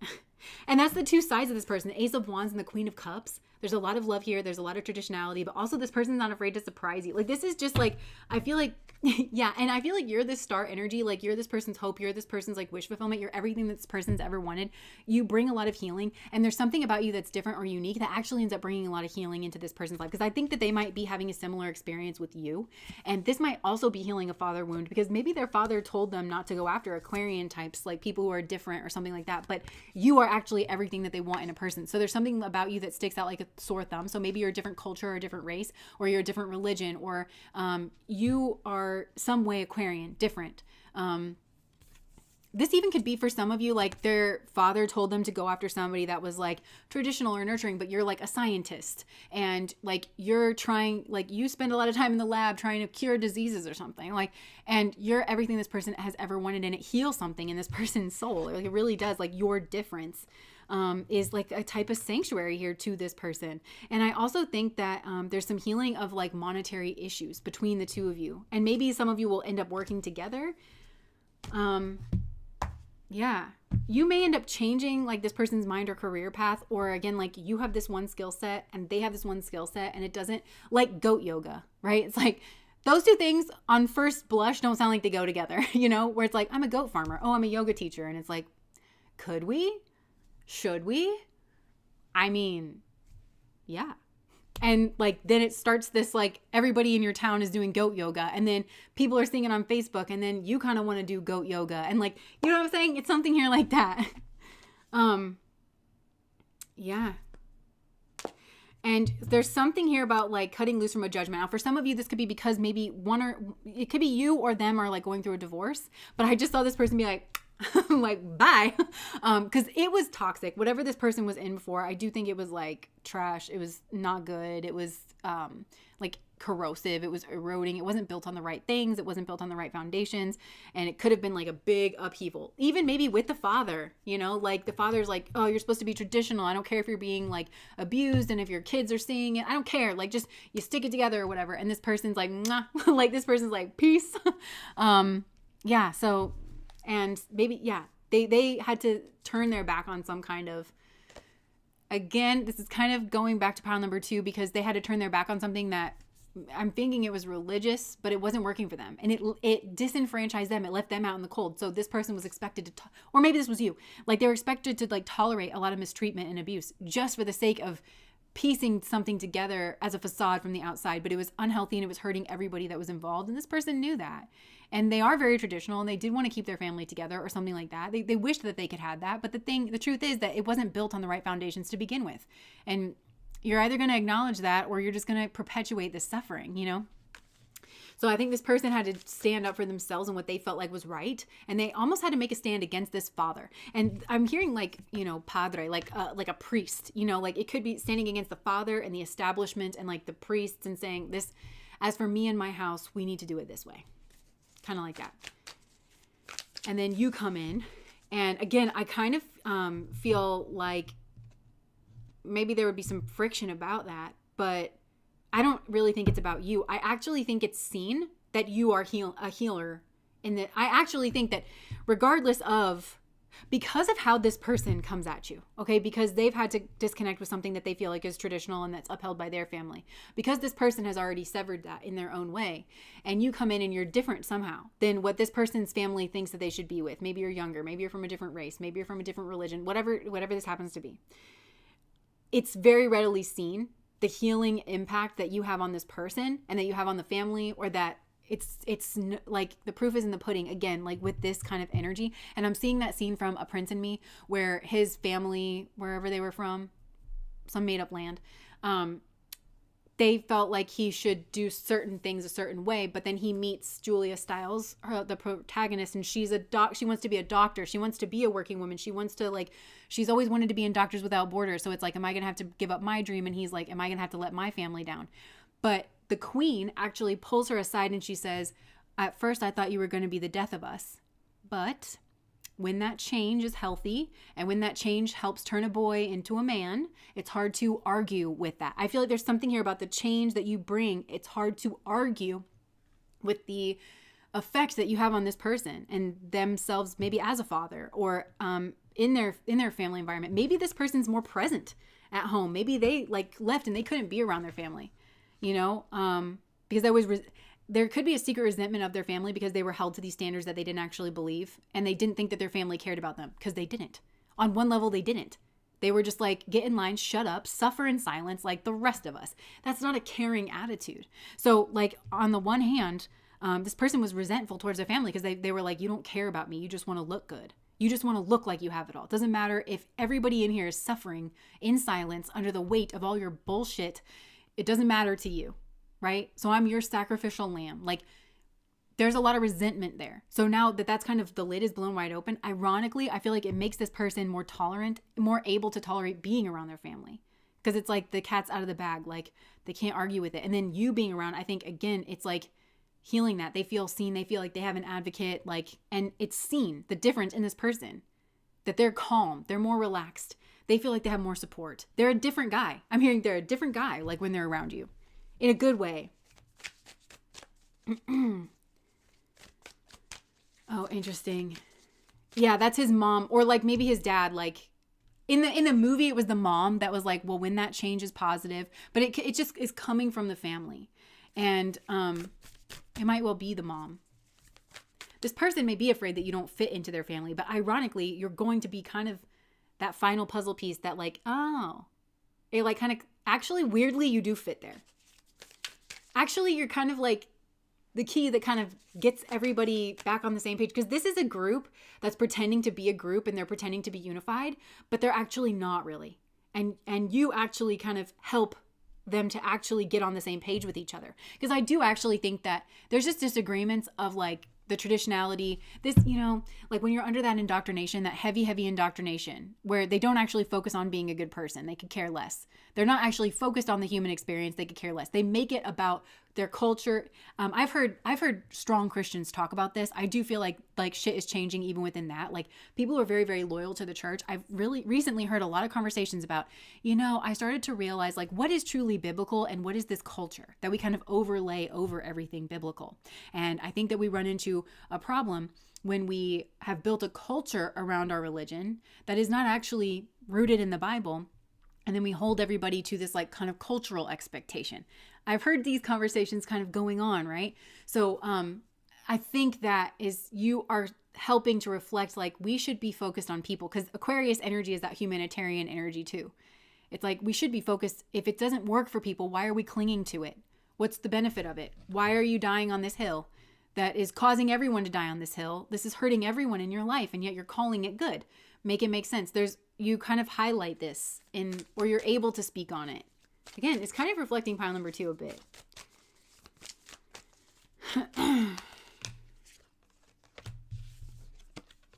Oh my gosh. Yeah. And funny enough, it's like they're defensive that you're actually happy. Like there's people in, like, again, I think it's the father. I think it's the father that's like split on this. Because on the one hand, they can see that you're soulmates. I don't know if they use that term, but they can see the love between the two of you. They can see that you're soulmates here, but they're defensive maybe of their family, their beliefs. Again, this is Mars and Pisces energy, which Mars can be the sun and Pisces can be away. So maybe they feel like their sun's moving away from them in some kind of way, like maybe literally physically, but also potentially in beliefs. But Pisces is also like spiritual. It's like very high vibrational and it can be healing. So they're just defensive of that. And they feel like this father figure feels like they're the wounded warrior, but it's like, this is like a door-to-door salesman. This feels like somebody who is trying to shove something down somebody's throat. Indoctrination, my indoctrination didn't hold. Like, that's what I'm getting. And they're also defensive of the family that they've put together because they feel like they did everything by the book. They feel like this person is just being a fool, or like just, they took a hard left. Yeah, there's a lot of strategy coming in here on dad's side. Okay, and I don't think that he's going to be overtly nasty or negative to you because I just heard it wouldn't work. Because this person's Christianness or their Muslimness or whatever it is requires them to put a face on it. There we go. There's the tie-in to this like two-facedness of I pretend that I'm one way, but then really I'm very underhanded and strategic. This father is actually mirroring that. I think like whenever the two of you get together, because they're putting on this one face of, oh, I'm accepting, I'm down with it, I'm jiggy with it. That's what I'm hearing. I'm jiggy with it. I'm cool with the times, but really they're not. And there is a lot of strategy here in terms of what they speak about. And you'll probably feel it because I think you're intuitive. So you'll feel that there's been a bit of a dig or that there's been a bit of a brochure. I feel like this father can speak like he's a brochure where you kind of are like, do you have an original thought? Have you considered this against your own life? You've got a son here who is been struggling for a long time. You couldn't even have a real conversation with him about that. Instead, you insisted that he maybe sacrifice his own child, like just let, or in some kind of way, or bury his own feelings. This father, this is healthy though. It needs to turn the tide. This father is, or again, this is just the traditional elements of this family. Like there's a tower moment here and it's a good tower moment. He's going to be pissed and he's going to get like very strategic or something. And I'm hearing you're just killing him with kindness. You're literally just showing up in like a loving energy and the two of you are very bonded and you're very united. And I just don't think that your spouse here, whoever it is going to let anybody they're very protective. They're very protective of you and of the love, and they know that you're a good person. They're not going to let anybody take any underhanded swipes. And I think they know how this father operates. And if this father wants to say anything sly or underhanded, this person is going to call it out. And I don't think they have before. Yeah. And they're going to say, I do right by my family. Look, I show up, I work, I do this, I do that. What's your issue? You don't see me. You don't see me. You don't understand. So this is a healing crisis. And again, it's positive. It's in the right way. This is a family. You're going into this family. I don't want to intimidate you. I don't think that you're going to feel this so much directly. I think this is more starting a journey like on his side where he needs to stand up for himself and he needs to stand up for his beliefs and he needs to, because this is somebody he hasn't gone along with it from the jump, like fully. He's just put on whatever face he felt like he needed to. So that's what's healing, is this duplicit nature. And I actually think that you're reflecting to your spouse, this person that you're going to be with, that both sides of them are beautiful. And that you're healing this. Like, you don't need to be split in your like energy. You don't, yeah. There's a lot of sweetness. But also not taking any shit. That's the two sides here. I feel like this is the two sides of you. Like, I actually think that you have this two-sidedness where you're like Page of Cups, very sweet, very playful. We can all like go along to get along, but you're also sharp as a tack. You're nobody's fool and you hold your boundaries. And that's like a healthy duality. And I feel like you're helping this person like get on page with that. Yeah. And this is all divinely guided. And I think there's a lot of confusion here about God but you're on the same page. Like all of you, like I think, again, this is something where it's like your values are the same. You come at it from a different angle. You make sense of the world potentially in a different way. This is what I kind of don't understand too. It's like, I don't know, especially like when you look at Christians and Muslims and Jews, like they're all religions of the book. And it's like, do you realize how much you have in common? Like, why are we fighting over anything? It's like fighting over fonts. It's like the words all say the same thing. But somebody thinks that it should be Calibria font. Somebody thinks it should be Helvetica. Like, it's not even that big of a difference. Like, can everybody just put their swords down and maybe like have some food together, break some bread? Like, so I think that's what's going on here is like, you actually share the same values. You come at it from different ways. It's actually very beautiful. That's what God is wanting this like whole family to see. This is a beautiful tapestry. People's differences are healing. And when you have interesting conversations where everybody can be themselves, everybody grows in their philosophy and in their understanding of the world. Every person, like I'm just picturing kind of a family finally laughing together, finally kind of getting over it, laughing together, sharing their stories of their own humanness and getting it. Like actually getting it, being able to hear people's difference in their experiences and their life experiences, the way that they've been treated, funny things that have happened. Like I think there's quite a bit of sense of humor. Like that could be something that bonds this group together, and like a kind of a light touch, like a lighthearted approach, and it growing everybody in their faith and in their wisdom tradition, whatever it is that they choose, having a richer understanding of the world. And it gives everybody this understanding of just how big God actually is. Like God doesn't give a shit about your labels. What you want to call him, her, not call him or her. God just is. God is not small-minded. God is big.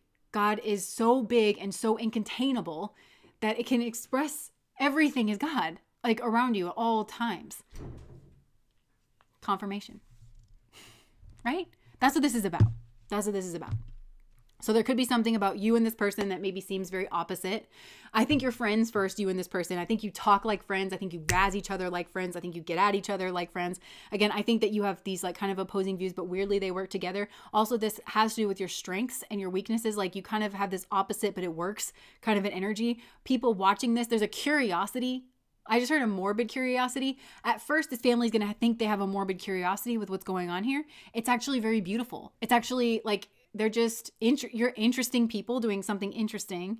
And there's just a natural curiosity. And it's kind of spirit is like guiding people's focus like to this, because there's a lot of like turning heads. So that's another thing. Again, like I'm just picturing like a really short person with a really tall person, or like, you know, a black person with a white person, or somebody in like wearing like full Jewish like attire, and somebody dressed like a punk rocker. Like there's something about this where it's like a spectacle or something from like whenever you walk through the church or whenever, I don't know.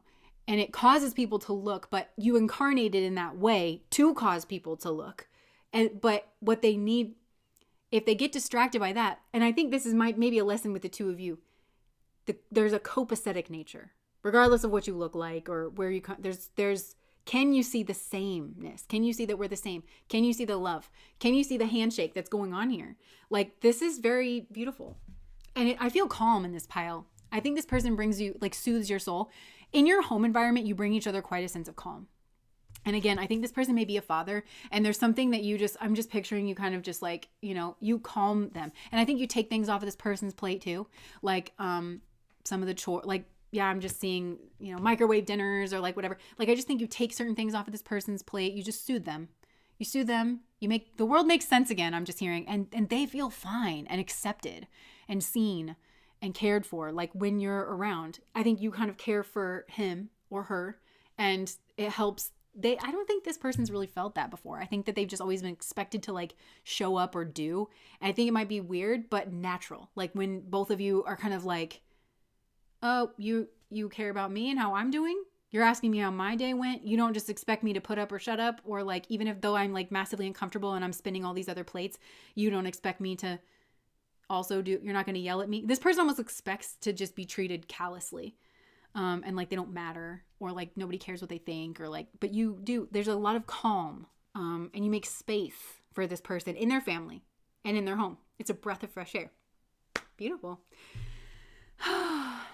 He used to soothe me in a fatherly way. Yeah, and there could be even like that kind of, like whenever I think of like high vibrational paternal energy, I always think of like back porch wisdom. So it's like not too, it's like salt of the earth, and it's not too like pretentious or like highbrow, but it is very much like, you know, very matter of fact, just very pragmatic. Both of you can maybe be just very matter of fact with each other. You know, you got to quit that job. You know what I'm saying? You know, it's killing you to do this or that. You know, we can't have ramen noodles 3 nights in a row. Like, you know, like I just think you both, and you take it in your stride, and you both, one thing that I think you can both trust with each other is that you both come from a very good place. Nobody's trying to like shit on the other person's day. You know, it's just a fact that you shouldn't be eating ramen 3 days in a row, you know? And somebody needed to say it before 3 days turned into 4, or like, you know what I'm saying? So yeah. That's what I have for you. Another like very beautiful, beautiful energy. Yeah, I feel like really calm. Did Alex fall off the chair? I think that sounded like the dusk hitting the wall. Yeah. We can have Chipotle every Friday. I haven't been having Chipotle. Cause yeah, I can't have Chipotle. You're right, Nora. Thank you. Thank you for holding me accountable. We can't have Chipotle every Friday. I'm like really weird because I go into like these phases where it's like I really want this one thing for like a month, and then I'm on to something else. And I actually think that's very good because I can eat the same, like I can make something at the beginning of the week. I can have that. Like I can have that every day. Okay. But like say I had it like 3 or 4 days out of the week. But I think that's good because it means that I can make my meals ahead of time and I'm not like too picky about it. But I've been told that's weird. You're great. I'm waiting for the message of what this coven is eating today. I'm making a cheesecake today. I don't actually know what I'm eating today. I got some leftovers that I'll probably eat up. Okay. That's neurotypical. Same. Oh, the curry coven. We could do curry Fridays. Should that be our next thing? We should have a food of the month. We're going to do a food of the month club. I love cooking too. It actually surprises me because I have like had to go my whole life, but I actually really, really like cooking, like just anything. I like being in my home and around my husband and like, you know, just chilling out. I really, really like making food for people that I love and watching them eat it. like watching them enjoy it, but just also being like, because I know that I put peppers in there and I know that I put onions in there and I know that I put like all these things in there that's going to like be nourishing for them. Yeah. Nice. Barbecue sauce coven. You're like, yeah, I'm a part of this coven and it's mostly food, but we do tarot too. That's like honestly my dream though, is like sharing recipes and stuff. I did that a couple of times like over on Patreon, and I'm gonna share it here too, like Minimalist Baker. I really, that like whenever I'm stumped on recipes, I get a lot of my recipes from YouTube, but also like I go there and I am inspired by their, because they break it down by so many different things, but also they break it down by season and yeah. Maybe we can figure out a way to like have a page or something on Patreon where we share recipes and like talk about what we're eating. Actually, I can start a thread for those of you on Patreon because I figured out how to start that like text thread, and I can just start one that's like, what are we eating for the week? Okay. All right. So we'll move on to general messages. All right. Let me just have a little bit of this. Okay. All right. I feel really good. I just feel really like calm. So, yeah, maybe, I don't know. I feel like something in your soul maybe just like kind of relaxed or calmed down. That spirit, maybe that's a message for somebody. Okay. Gaming this out. Might not be the best in my field, but I guarantee that I'm gonna die real. We need to talk about this. Okay, there's somebody who's coming in here. This is maybe one of these people. Somebody wants to talk to you about something. They have issues. They're waiting for like a turn of fate or something. Somebody here wants to talk to you. They're actually like, I cherish our friendship. Oh. You are protected. Sometimes words fail. We need to talk about this. Okay, so somebody here wants to come in. This feels like a very friendly energy. Look, someone isn't telling the full truth. Somebody feels like they haven't told you the full truth about something. In terms of like friendship or their friendship or the way that they feel about you. This is a person who feels very positively about you. And I just feel like they have something, maybe they just want to tell you that they cherish your friendship, and they want, look, do you like me too? Together we could do great things. This person very much wants to find a road to take with you together. And they want you to know that you will be heard and that they are willing to take accountability. You're so different from them. Look, I roll LOL, but I'm getting a really good vibe off of this. And actually this might be something that the two of you do together where you make stupid jokes and then the other person's like, oh my God, like being around you is embarrassing. Or something like that. I'm trying even though it doesn't seem like it. So this is somebody who maybe has had a hard time. I'm kind of getting that. This person has had a difficult time. They're trying. And maybe they're trying to protect you. I'm trying even though it doesn't seem like it. I want to protect you. I want to spend quality time with you. This feels like a really nice energy. This feels like a friend. This feels, maybe I just heard the word frenemy. So maybe you think this person's a frenemy, or that they have indulged with your frenemies, or that they sided. Yeah, this could be somebody from like pile number 1 too. And it doesn't even have to be that soulmate energy. Could be.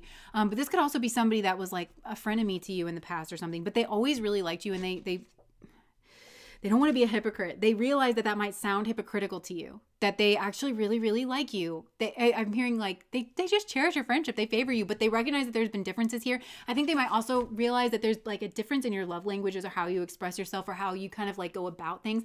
But it creates a spark here, and it creates something interesting and something very creative. You inspire me to be a better person. I love you. So somebody here wants to come in, but this is a gentle energy. This is very gentle. This is, look, I've been hiding, but I want to show you my authentic self.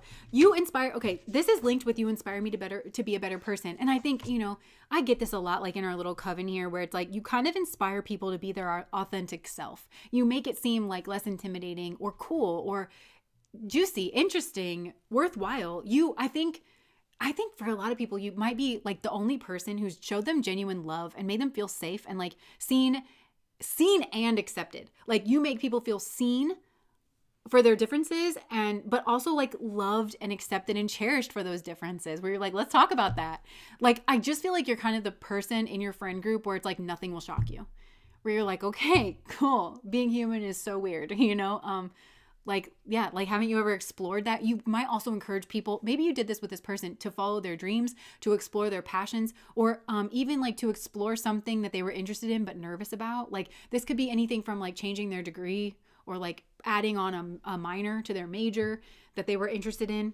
And it might have made all the difference in their life, to be honest with you. Like even if it wasn't career-wise, as a person, the fact that they took the time to indulge like their soul in that way, or you encourage them to explore a topic, or maybe literally to take that trip that they've always been talking about. Like that's, they want to be more like you. And I think they want to be in your energy in a good way. This person might try to show off for you. They feel like being themselves is kind of showing off, like being their authentic self. And they're like, do you like my pretty colors and my pretty scales? Like, you just have a beautiful energy. My mind is racing. I've been focused on other things. Yeah. So this person has been like focused on other things. They've been really busy, but this person's wanting to come in and bring you some kind of communication. I feel like the divine might be, if you're open to it, I'm hearing the divine say, if you're open to it, I can find a way. This is a healing energy. It's not an energy that's going to hurt you. And if you are open to it, then I can grease the wheels, or find a way to kind of bring, like, I'm hearing the winds of change again. There's a lot of wind energy in this, but they might kind of find a way to float a message from this person to you, if you're open about it, or if you're open to it. I think this person's going to be open with you as well. So yeah, there's somebody that really wants to connect with you on a friend level. And this doesn't have to be from your past. This can be like somebody in your work environment or something that like thinks you're cool but doesn't want to like approach you.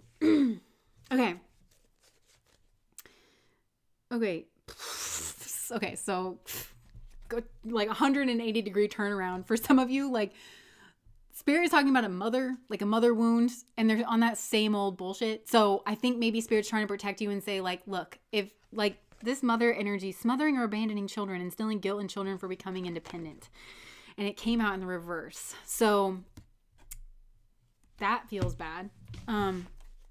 Look, King, somebody here. Okay, so on the flip side, and maybe this is tied in because, okay, so for some of you that even could be a sibling that was like coming through. Remember that lovely energy that we used to be in, but now we're in this. Just wanted to point that out. Yeah, because there's another energy here, and maybe this is an energy that's been smothering this person, and making it to where it's impossible for them to kind of connect with you, or some kind of guilt. This feels like another person to that like other energy, but this person is like very entitled and they're pushy and they're not nurturing, but they might try to lead with some kind of nurturing thing, and they want to make you their servant. look, king, servant. I feel like this could even be in a past life, like regardless of whether this person was an actual king, probably not, but they acted like it. They acted like they were a tyrant or something. Companion, betrayal, misusing confidences, loss of personal identity. So there's another energy here where you feel like you had a major loss of identity around this person. And they could have had toxic mother energy even if they weren't your mother. And they altered fact or plagiarized others' work. This could have also had an impact on this person's viewpoint of you, being under the thumb of some kind of mother figure. This person sees you, like, spirit is encouraging you to liberate yourself, like, from this cycle. Oh, okay. So maybe this person needs to liberate themselves from this kind of an influence before they're allowed back in your energy. Okay, so maybe there's a person that you feel positively like about this person. It very well could be a sibling, and maybe the two of you are like, the winds of change, and I want to have an open communication with you, and like, but until this person deals with, okay, so I can't tell which side of this you're on. If you're trying to reach out to somebody here, there's this influence in your life. And this could be, for some of you, maybe it's a partner, or maybe it's your own mom, or it's their mom, or it's both y'all's mom. But this is an influence that needs to be cut out of your life before this person is not feels, is safe. And for a lot of you, you need to get up and out from under the thumb of this person, like just anyways. For some of you, this could be a boss, right? Because mother is still an authority figure. But they would have a mother way of commandeering power and authority. This is also probably somebody who's very annoying. And this is like Patrick Teehan. He's a therapist here on YouTube. And like on his community posts, I love his community posts. But one of them is he was talking about the asshole parent and then the caretaker parent, but both as like toxic archetypes. And he says a lot of times the asshole parent is the one that's easier to deal with because they're an asshole. They're upfront about it. There's no denying that they've been an asshole, and they're less likely to deny it to you. But they might still have their justifications or whatever, but there's no denying that they are gruff or that they're mean or that, they're underhanded. But with the caretaker parent, they're probably codependent on the asshole parent. It's power by proxy. But then they still get to kind of be the good guy. This person has that energy where it's harder to call them out directly because they just allowed toxic shit to go on. But really, they're worse than that. And so this person has that energy, either in a work environment or something here like that. Spirit is encouraging you to keep liberating yourself from this energy. It's not, don't get sucked back into it. Like, definitely keep liberating yourself here and enjoy like the good life. This person may be lying on you and saying you're a hedonist of some kind. Pursues pleasure to the detriment of health, indulges at the expense of others. So this is somebody where when you cut away from them, they wham boo-hoo bullshit, and they say that you're cutting off at the expense of other people. And I'm hearing from Pride and Prejudice, the mom from that, and she's like, Lydia must be knowing what this is doing to my poor nerves. Like, it's all about her, not about like, and Lydia wasn't kind of a mess, like, in that situation, but also a child being taken advantage of, and it wasn't seen correctly. Like, Lydia wasn't seen as like, I feel like, if you know the story of Pride and Prejudice, Lydia runs off and like kind of gets swept up by Mr. Wickham. And, Lydia's kind of maybe not the most likable character, but she was a little girl and she was getting like messed up in something, but the mother was making it all about her and not like, you know what I'm saying? Oh, but she does like kind of care for her kids, but it's a weird kind of energy if this person pretends to care about you.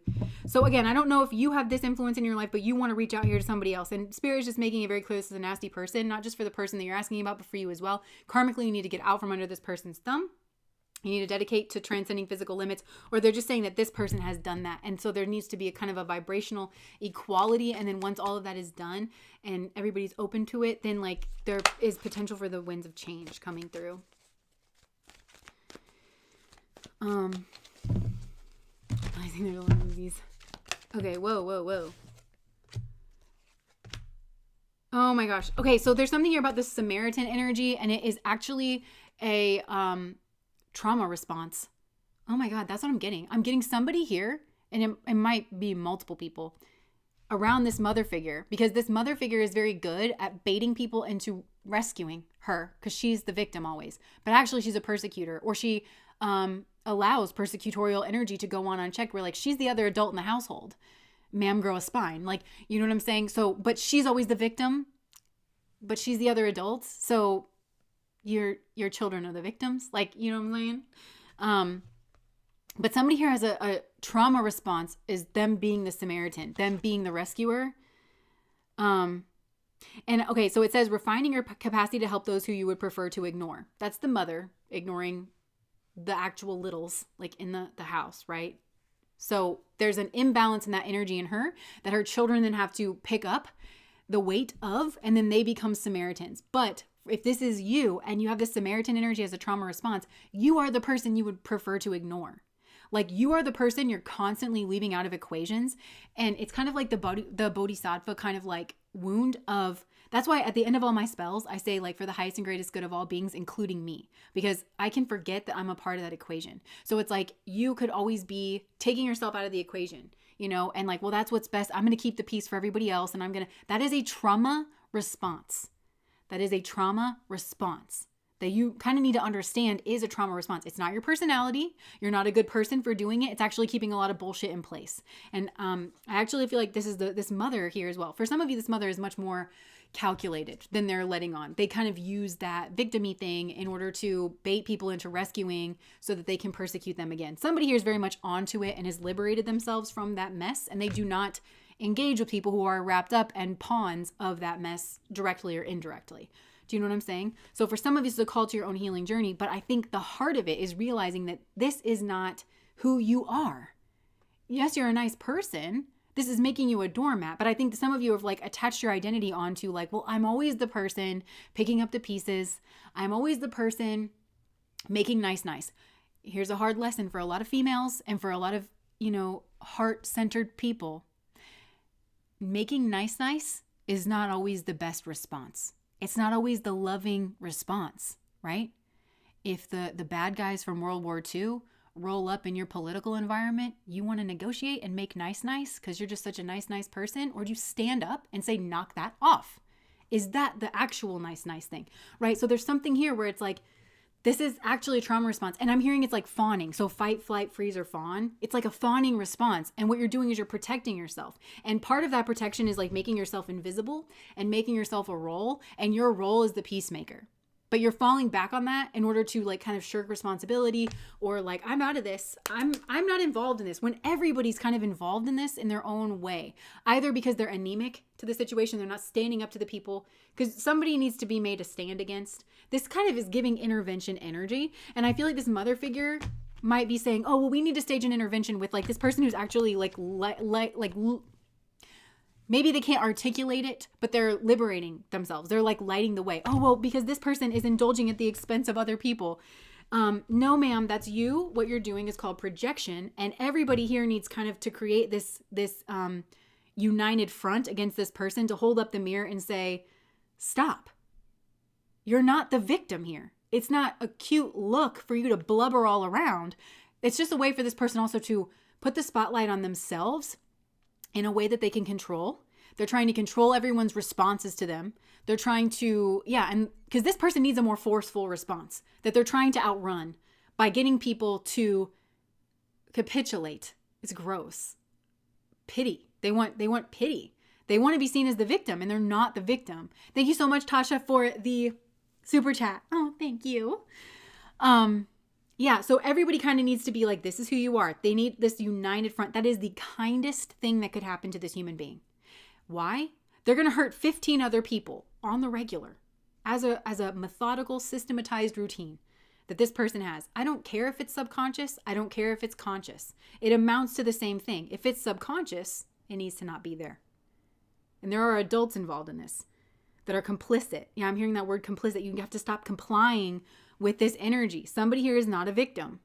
They victimized other people, whether they meant to or not meant to, right? We do this with little kids. Like, we have them apologize. Like, well, I took your toy and I didn't mean to hurt your feelings, but I wanted to play with the train right now. And it's like, you still need to apologize. Like, somebody here needs held accountable.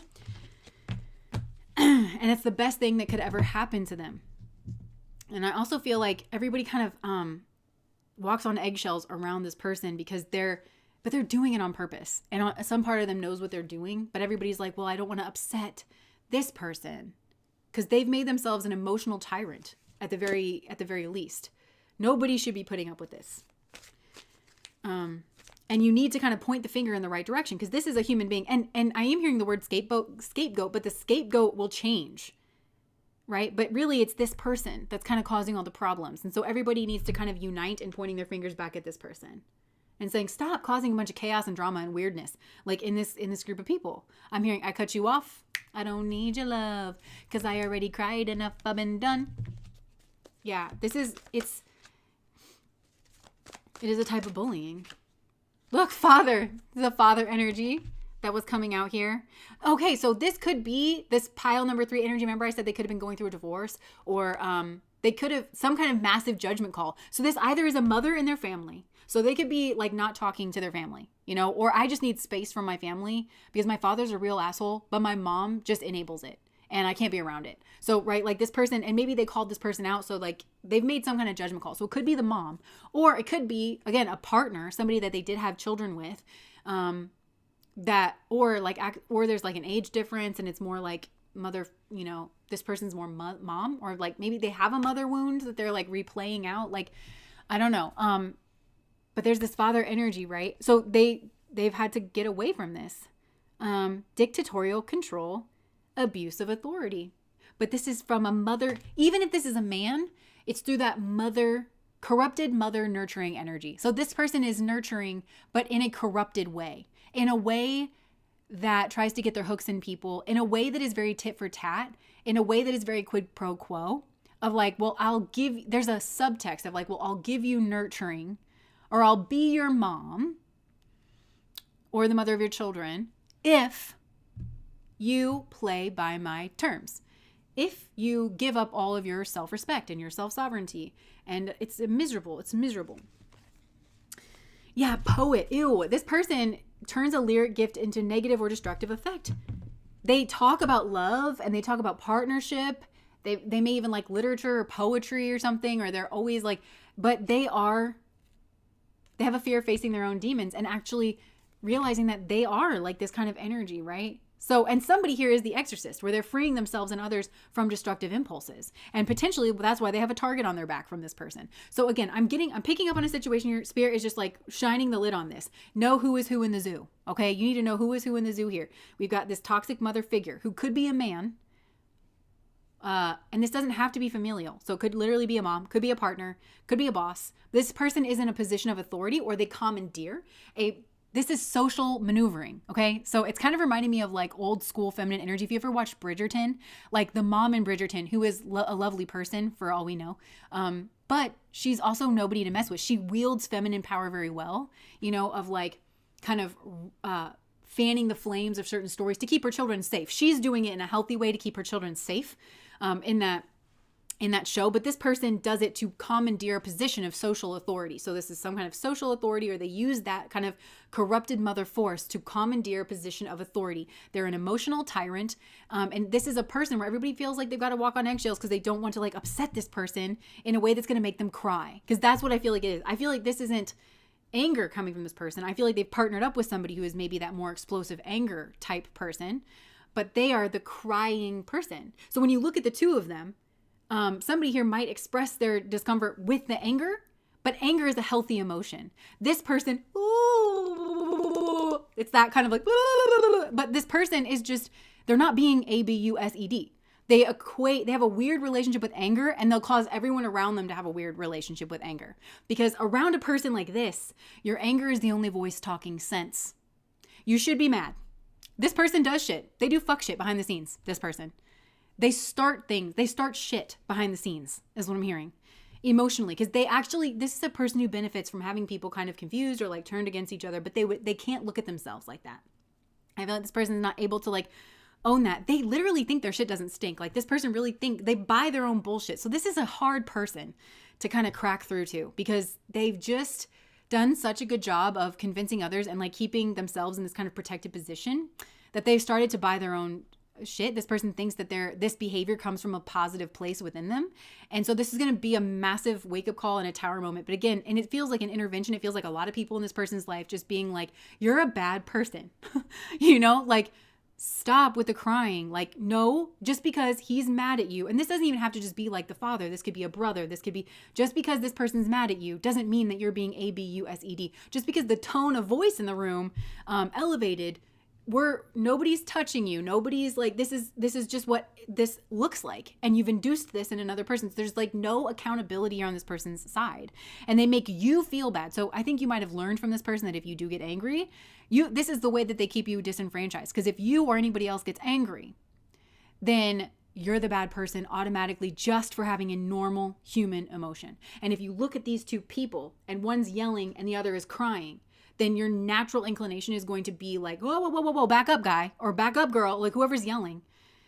And this person, whether they know it or not, they try to bait people into yelling at them.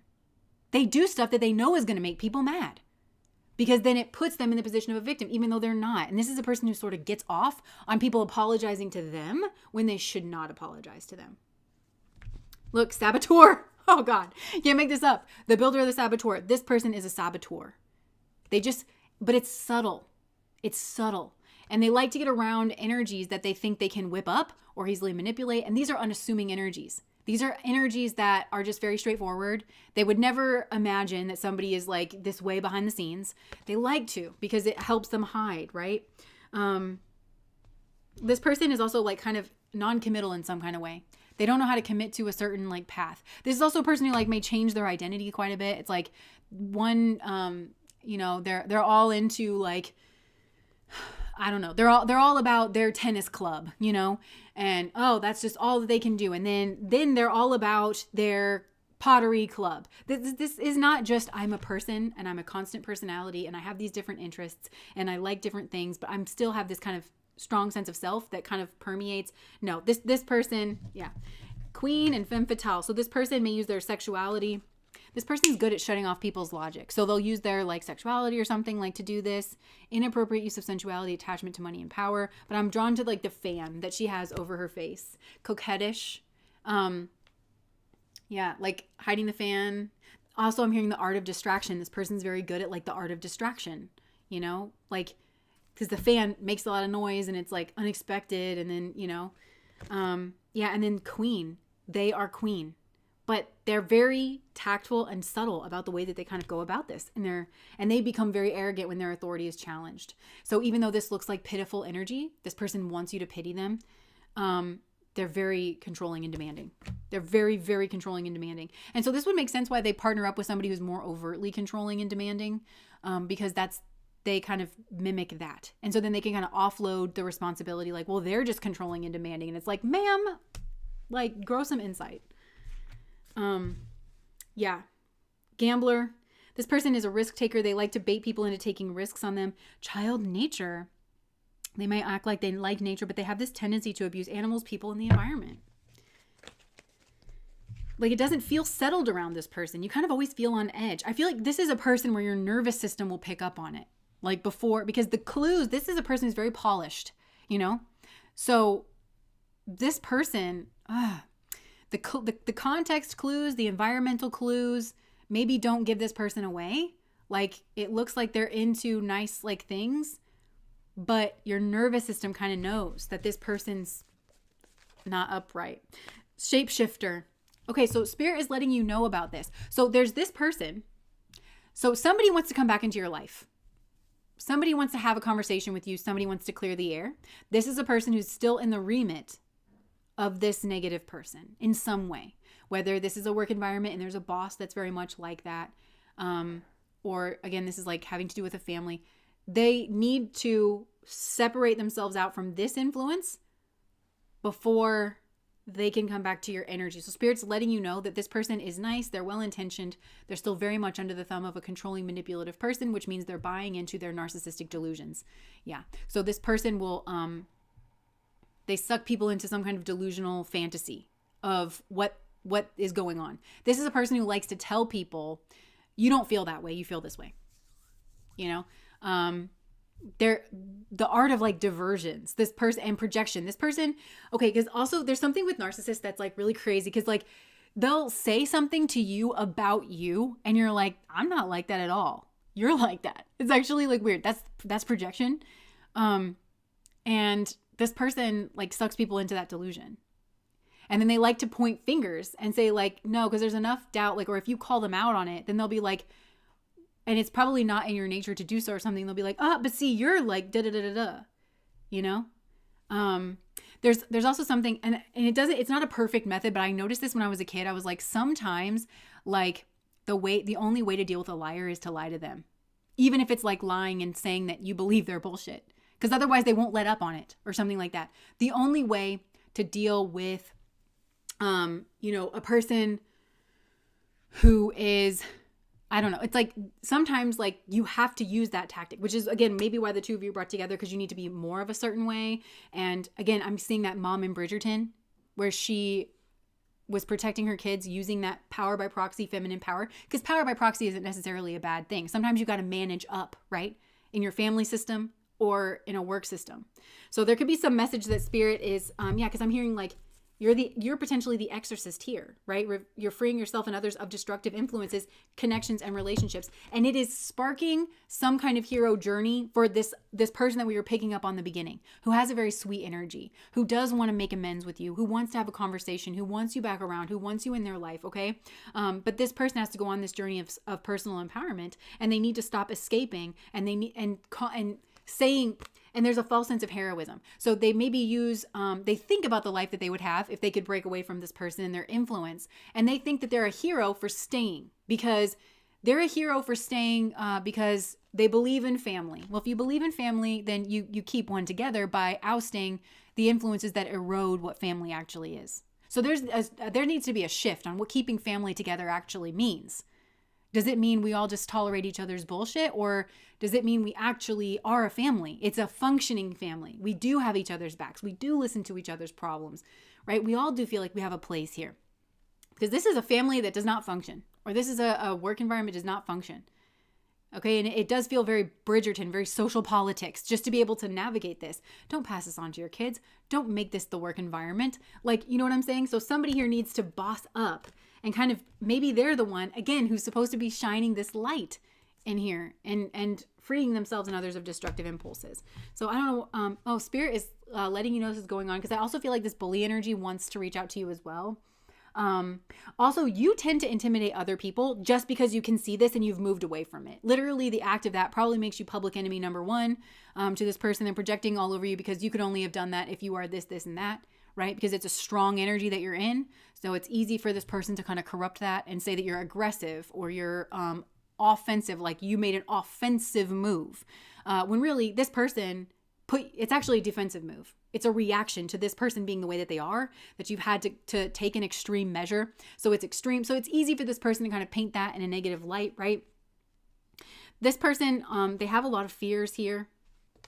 This person, this negative person feels like they are the legitimate authority here, the legitimate authority that you have rebelled. You've just rebelled, and they're telling stories. This person spins a good yarn. They spin a good yarn. But you are the alchemist. So Spirit's just saying, and you will help others potentially. And I think it's like this other person who's trying to come through in this reading. For some of you, it's like a sibling that you have that's a lot younger than you. They're like to the point where you're an adult and you're outside of things. But this person's still like kind of maybe in the home, and they want to talk to you more about like, hey, do you have problems with mom the same way I do? Like, do you notice these kinds of things? Like, something like that. And maybe you're going to mentor them and help them to transmute certain things, because you can see it. You can see this vampire shapeshifter kind of an energy. Look, and then we've got the engineer card. I think you have this ability to give creative energy a practical expression, and you have a talent for designing resolutions for common dilemmas. This other person that potentially you need to assist has this reliance on mechanistic solutions without regard for emotional consequences. In other words, they were yanked around by their emotions so much by this person who tries to get an emotional response. This person, so this younger person, they are aware of that. They are aware that this person tries to get people to pity them, and they can't care anymore because they know that they've gotten yanked around by that energy. But what they've done is they've just shut off from their emotional space. So maybe this is you. I feel like the two of you want to have you want to have a real conversation. You want to have a real relationship and be able to support each other realistically.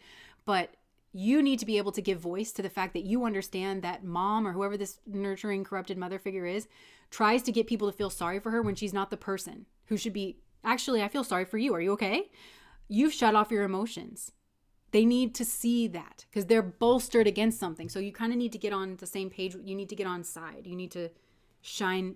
Maybe you're doing this for this person. You're shining the light. You're giving voice. But for some of you, this is like a child who's too young to maybe have those conversations, or like, you know, that's a parent or guardian, or again, they're like still in that work environment and that person's their boss. I don't know. Like they can't make a stand against this person. I don't know. Spirit is letting you know because there's a complicated relationship dynamic is what I'm going on. And there is a lot of love here, especially between you and this like first person that wants to maybe have some kind of like relationship and conversation. They want to clear the air. They want to be seen. They want to be seen, I think, as like, I received a wound. And I can't pretend that I didn't. Maybe somebody here is more well-adjusted or more willing to overlook. But you shouldn't be. Because people were hurt here. And so it's about that. I feel like it's about that. Everybody needs to get on the same page as to who's who in the zoo for this to kind of like heal. And I'm really wanting to hear some accountability from mom. Not, I'm sorry, but I was a victim. I'm sorry, I shouldn't have done it. And that's where things can like really start to heal. If this is a mom.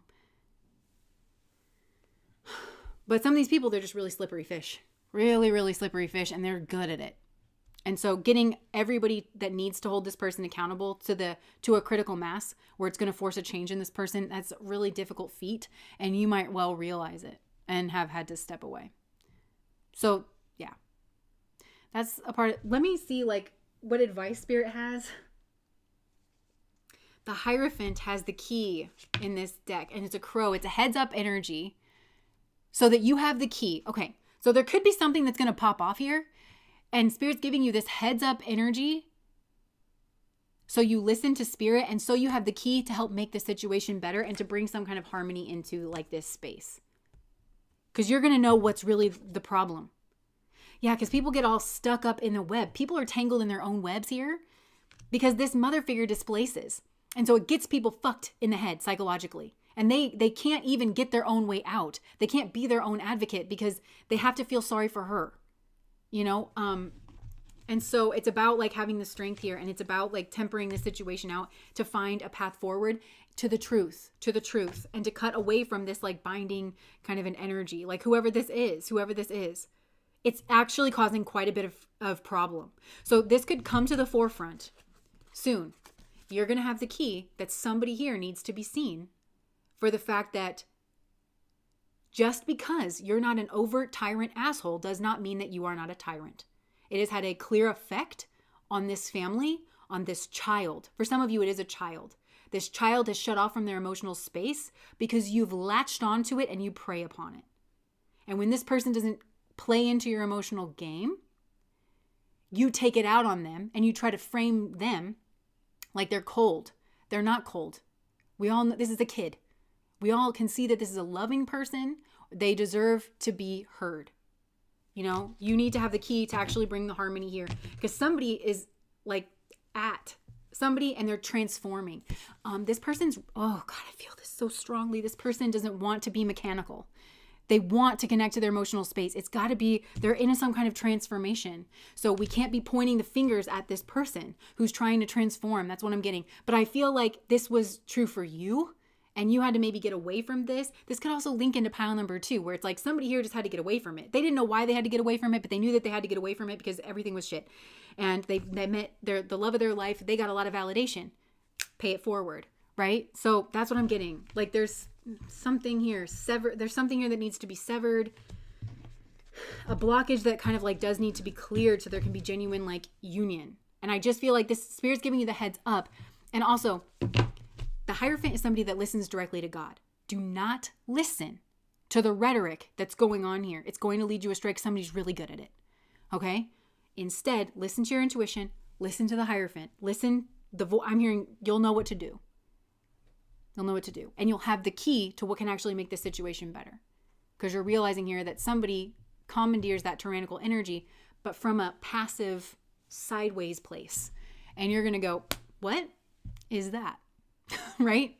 And it's going to be healing. Okay.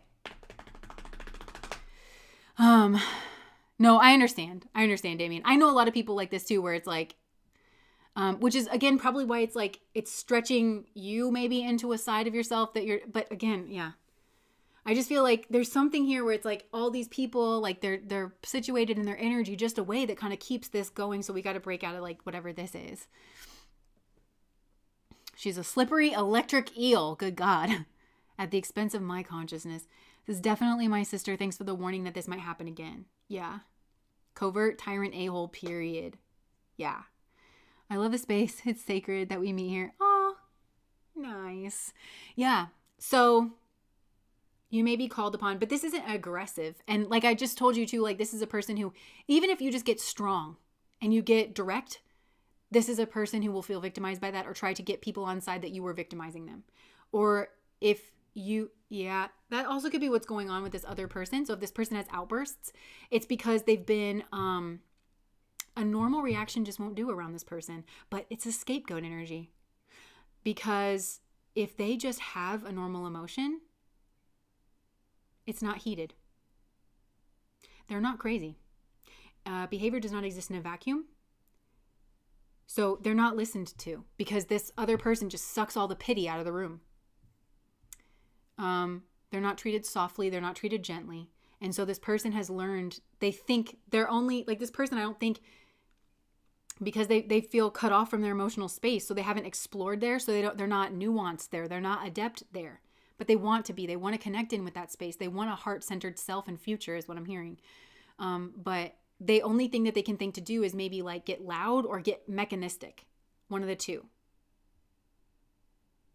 And it's just because they've been so gaslit and like undermined and their experience just hasn't mattered to a parent who's supposedly the more nurturing one, or this boss that's supposedly more nurturing. And you're just being given the keys here so that you can help them, even if you can't, because sometimes these people, I mean, you really can't call them out to their face. I kind of think you can though, or you can shed some kind of light on this. I kind of think you can. But if you can't, then even if you pull this person off to the side, like I remember my brother is like a lot older than me. And I remember when he used to give me Christmas money, like he used to give me like $20 in my Christmas card, but my mom's like a thief. So he would be like, okay, he would practice with me and say like, if she pulls over to the side of the road and, you know, she says like, well, we're out of gas money. And did your brother give you any money? What are you going to say? Yep. And he's like, no, Jessica, no. And I'm like, well, I want to get home. And he's like, no, because it's just a ploy to get this money. Right. So like you could have somebody pull you to this. You could be that person for them that pulls them to the side and says, here's what was going on. Be a healthy mirror. So yeah. All right. Okay. Exorcist. Again, so Spirit's saying this is the point of this, is to free yourself and other from destructive impulses. And I think you have a good way of being like, because this person needs quite a bit of handling, I think. That like nurturing energy, I think you can do it. I think you have the finesse. And maybe you have the emotional nuance that this person lacks, and they know you do, or something. So they know you can kind of get in there and figure out what's going on. Okay. So, yeah. Okay. That's what I have. That was crazy. That was a crazy ride. But it's actually not, because, you know, these kinds of like family systems are so common. Like, doesn't it make you feel kind of kin, like with the rest of the world, to know that we're all kind of dealing with this behind the scenes, that this is, you know, kind of human nature, and like we're all kind of trying to figure this out together. And this is a group of people where it's like, everybody's kind of being asked to do the same thing, but like we can like come back to this space and feel strong and want to succeed, because we're all kind of wanting to make these healthy changes, like for ourselves and like for other people, and just show up where we need to. And this is different than rescuer energy, right? Like this is just modeling healthy behavior for somebody else, right? Or just shining a light in the space as to like the truth of the situation, and it's going to have a very healing effect. So group hug. Thanks for sharing, Jess. It does help. We share these wounds and help heal each other. Yeah. No way I'm marrying that. Okay. So I'm just gonna Om Mani Padme Hum. Get some prayer energy here. I did have, you know, it's so funny. I'm just gonna share this. Like, I really love my brother a lot, and it's funny that we're like the closest. I would say that actually funny. He's like, we have a very big age difference, but he's actually probably one of the people that I vibe with the most, and it's been like very surprising to me. So yeah. All right, that's what I have. Thank you guys for coming and hanging out on this holiest of witchy Fridays. And here's hoping to this beautiful spouse energy, whether you're pile number 1, and here's hoping that soulmate energy turns that corner, bosses up, does what they need to do to protect you, themselves, and other people, or your pile number 2, where you're receiving somebody who is like actually and literally a result of like your prayers, or whether you're pile number 3 and this person has this interesting duality, and maybe you are different than the type of person that their family told them to be with, but you are their person and you have just a very healing effect. And for whatever situation might be coming up here in the near future that spirit does not want you being snowed by at all, so that you can advocate for somebody. And for some of you, I think this is a child, because a literal child who kind of can't advocate for themselves, or they're not sophisticated enough in their thinking to be able to piece together like all the ins and outs of what's happening, and this child is slowly being disenfranchised from their own emotions. Or this is inner child stuff, where this did happen to this person when they were a child, but nobody knew what was going on. Everybody just thinks this is a part of this person's personality, and they're not. They just had to be that way to keep themselves safe. Ironically, potentially not from like an asshole parent, but from a different parent. All right. Thank you guys so much. Thank you guys for the super chats. Thank you guys for coming here every week. Also, I do just want to let you guys know that we do have, I didn't even light this this time, but we do sell candles if you guys are into witchy stuff. I also sell,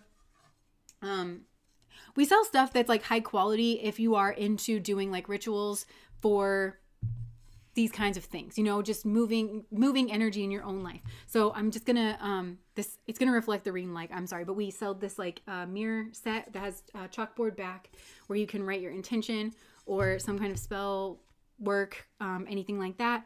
Mirrors, portal kind of energy, and then we've got these coasters that have the pentagram. Pentagram is an interesting symbol. You should look into that. It's very hard to draw a pentagram if you've ever tried to, because of all the angles and stuff. And it is associated with protection. And then we sell our ritual candles. They come in, I think, these like very classy white, or we also have black containers as well. They're frosted. I think they look really nice in your home. We have people that maybe are kind of a little uncomfortable like with that stuff, so we don't have to put this stuff away, and it still just looks really nice. It has a nice light scent. It kind of smells a bit incensey, and that is for ritualistic reasons as well, kind of perfuming that environment. And then we have like different ones, you can get prosper or master or healing, or depending on what intention you are trying to set. This is 100% organic. They're made with the cleanest of ingredients, so you don't have to feel weird about lighting these things. It comes with a wood wick that is in the shape of a cross, which I find to be very ritualistic as well, because the cross is a symbol of the divine energy meeting with the earthly plane. Also very strong if you have anything that you're trying to uncross, that can be a part of your experience. You can use this like with your meditation practice, and we talked about this before. Like, it's just kind of, every witch has her tools. What kind of tools you resonate with. You've got your crystals, you've got your your candles, or your oils, or like whatever it is that your perfumes, whatever it is that you like to work with. Every witch has her tools, and of course that you are the intention setter. You are the magic. You are that. But this can help set like a nice scene, and just keep your energy like really cleared out. I like the frosted glass too. It looks really, really nice when it's lit. It gives kind of like just this soft glow. And, you can choose if you want a white container or a black container, depending on what it is that you want to do. Because the white, it's like more like if you want to purify your space or something. That black energy is more protective. And it just depends on what it is that you're trying to do with that. And I just like to kind of stack all these things atop each other. And then of course mirrors will magnify as well, so you can put like your crystals that you're working with or something around on this mirror to kind of magnify again the intention that you are setting. And so if you do something on the weekend or whatever, and you're setting your intention for the week, or maybe you're doing a cord cutting or whatever, and you kind of set things up, well then you can maybe you relight your candle in the evening during the week, and it just kind of reconnects you to that space. And it also can help just like set an intention in your space. So if you're looking for these like it's high quality because I don't want to light something in my home that I feel like is going to poison me or like my family or anything like that. And again, it's just a nice like little witchy ambiance. So that is 9 woods. And they smell so good. I think they smell really good too. And it's a light scent because we didn't want it to be overpowering. Yeah. I like Noor said there should be one boner for justice. Oh my gosh. Listen, we're making more now. Like we're brainstorming. So if you guys have ones that you want or like ideas, like we're actually like in the process of crafting like other ones, throwing things to see how they kind of go together. But how much are the candles? They are always on sale. How much are they? They're like $25. They're like $25. But if you buy 2, you get like a deal. Some kind of deal with the shipping. So 9woods.etsy.com. Yeah. Thank you guys who have bought them. We have really good reviews. I hope that you guys really do love them as much as you say you do. We love them. We use them all the time. Yeah. Oud is my favorite scent. Nice. Yeah. And that's what I got. Thank you guys so much for being a part of our witchy crew. I hope you guys have a really good week and a really good weekend. And I will see you guys here on Friday. Bye.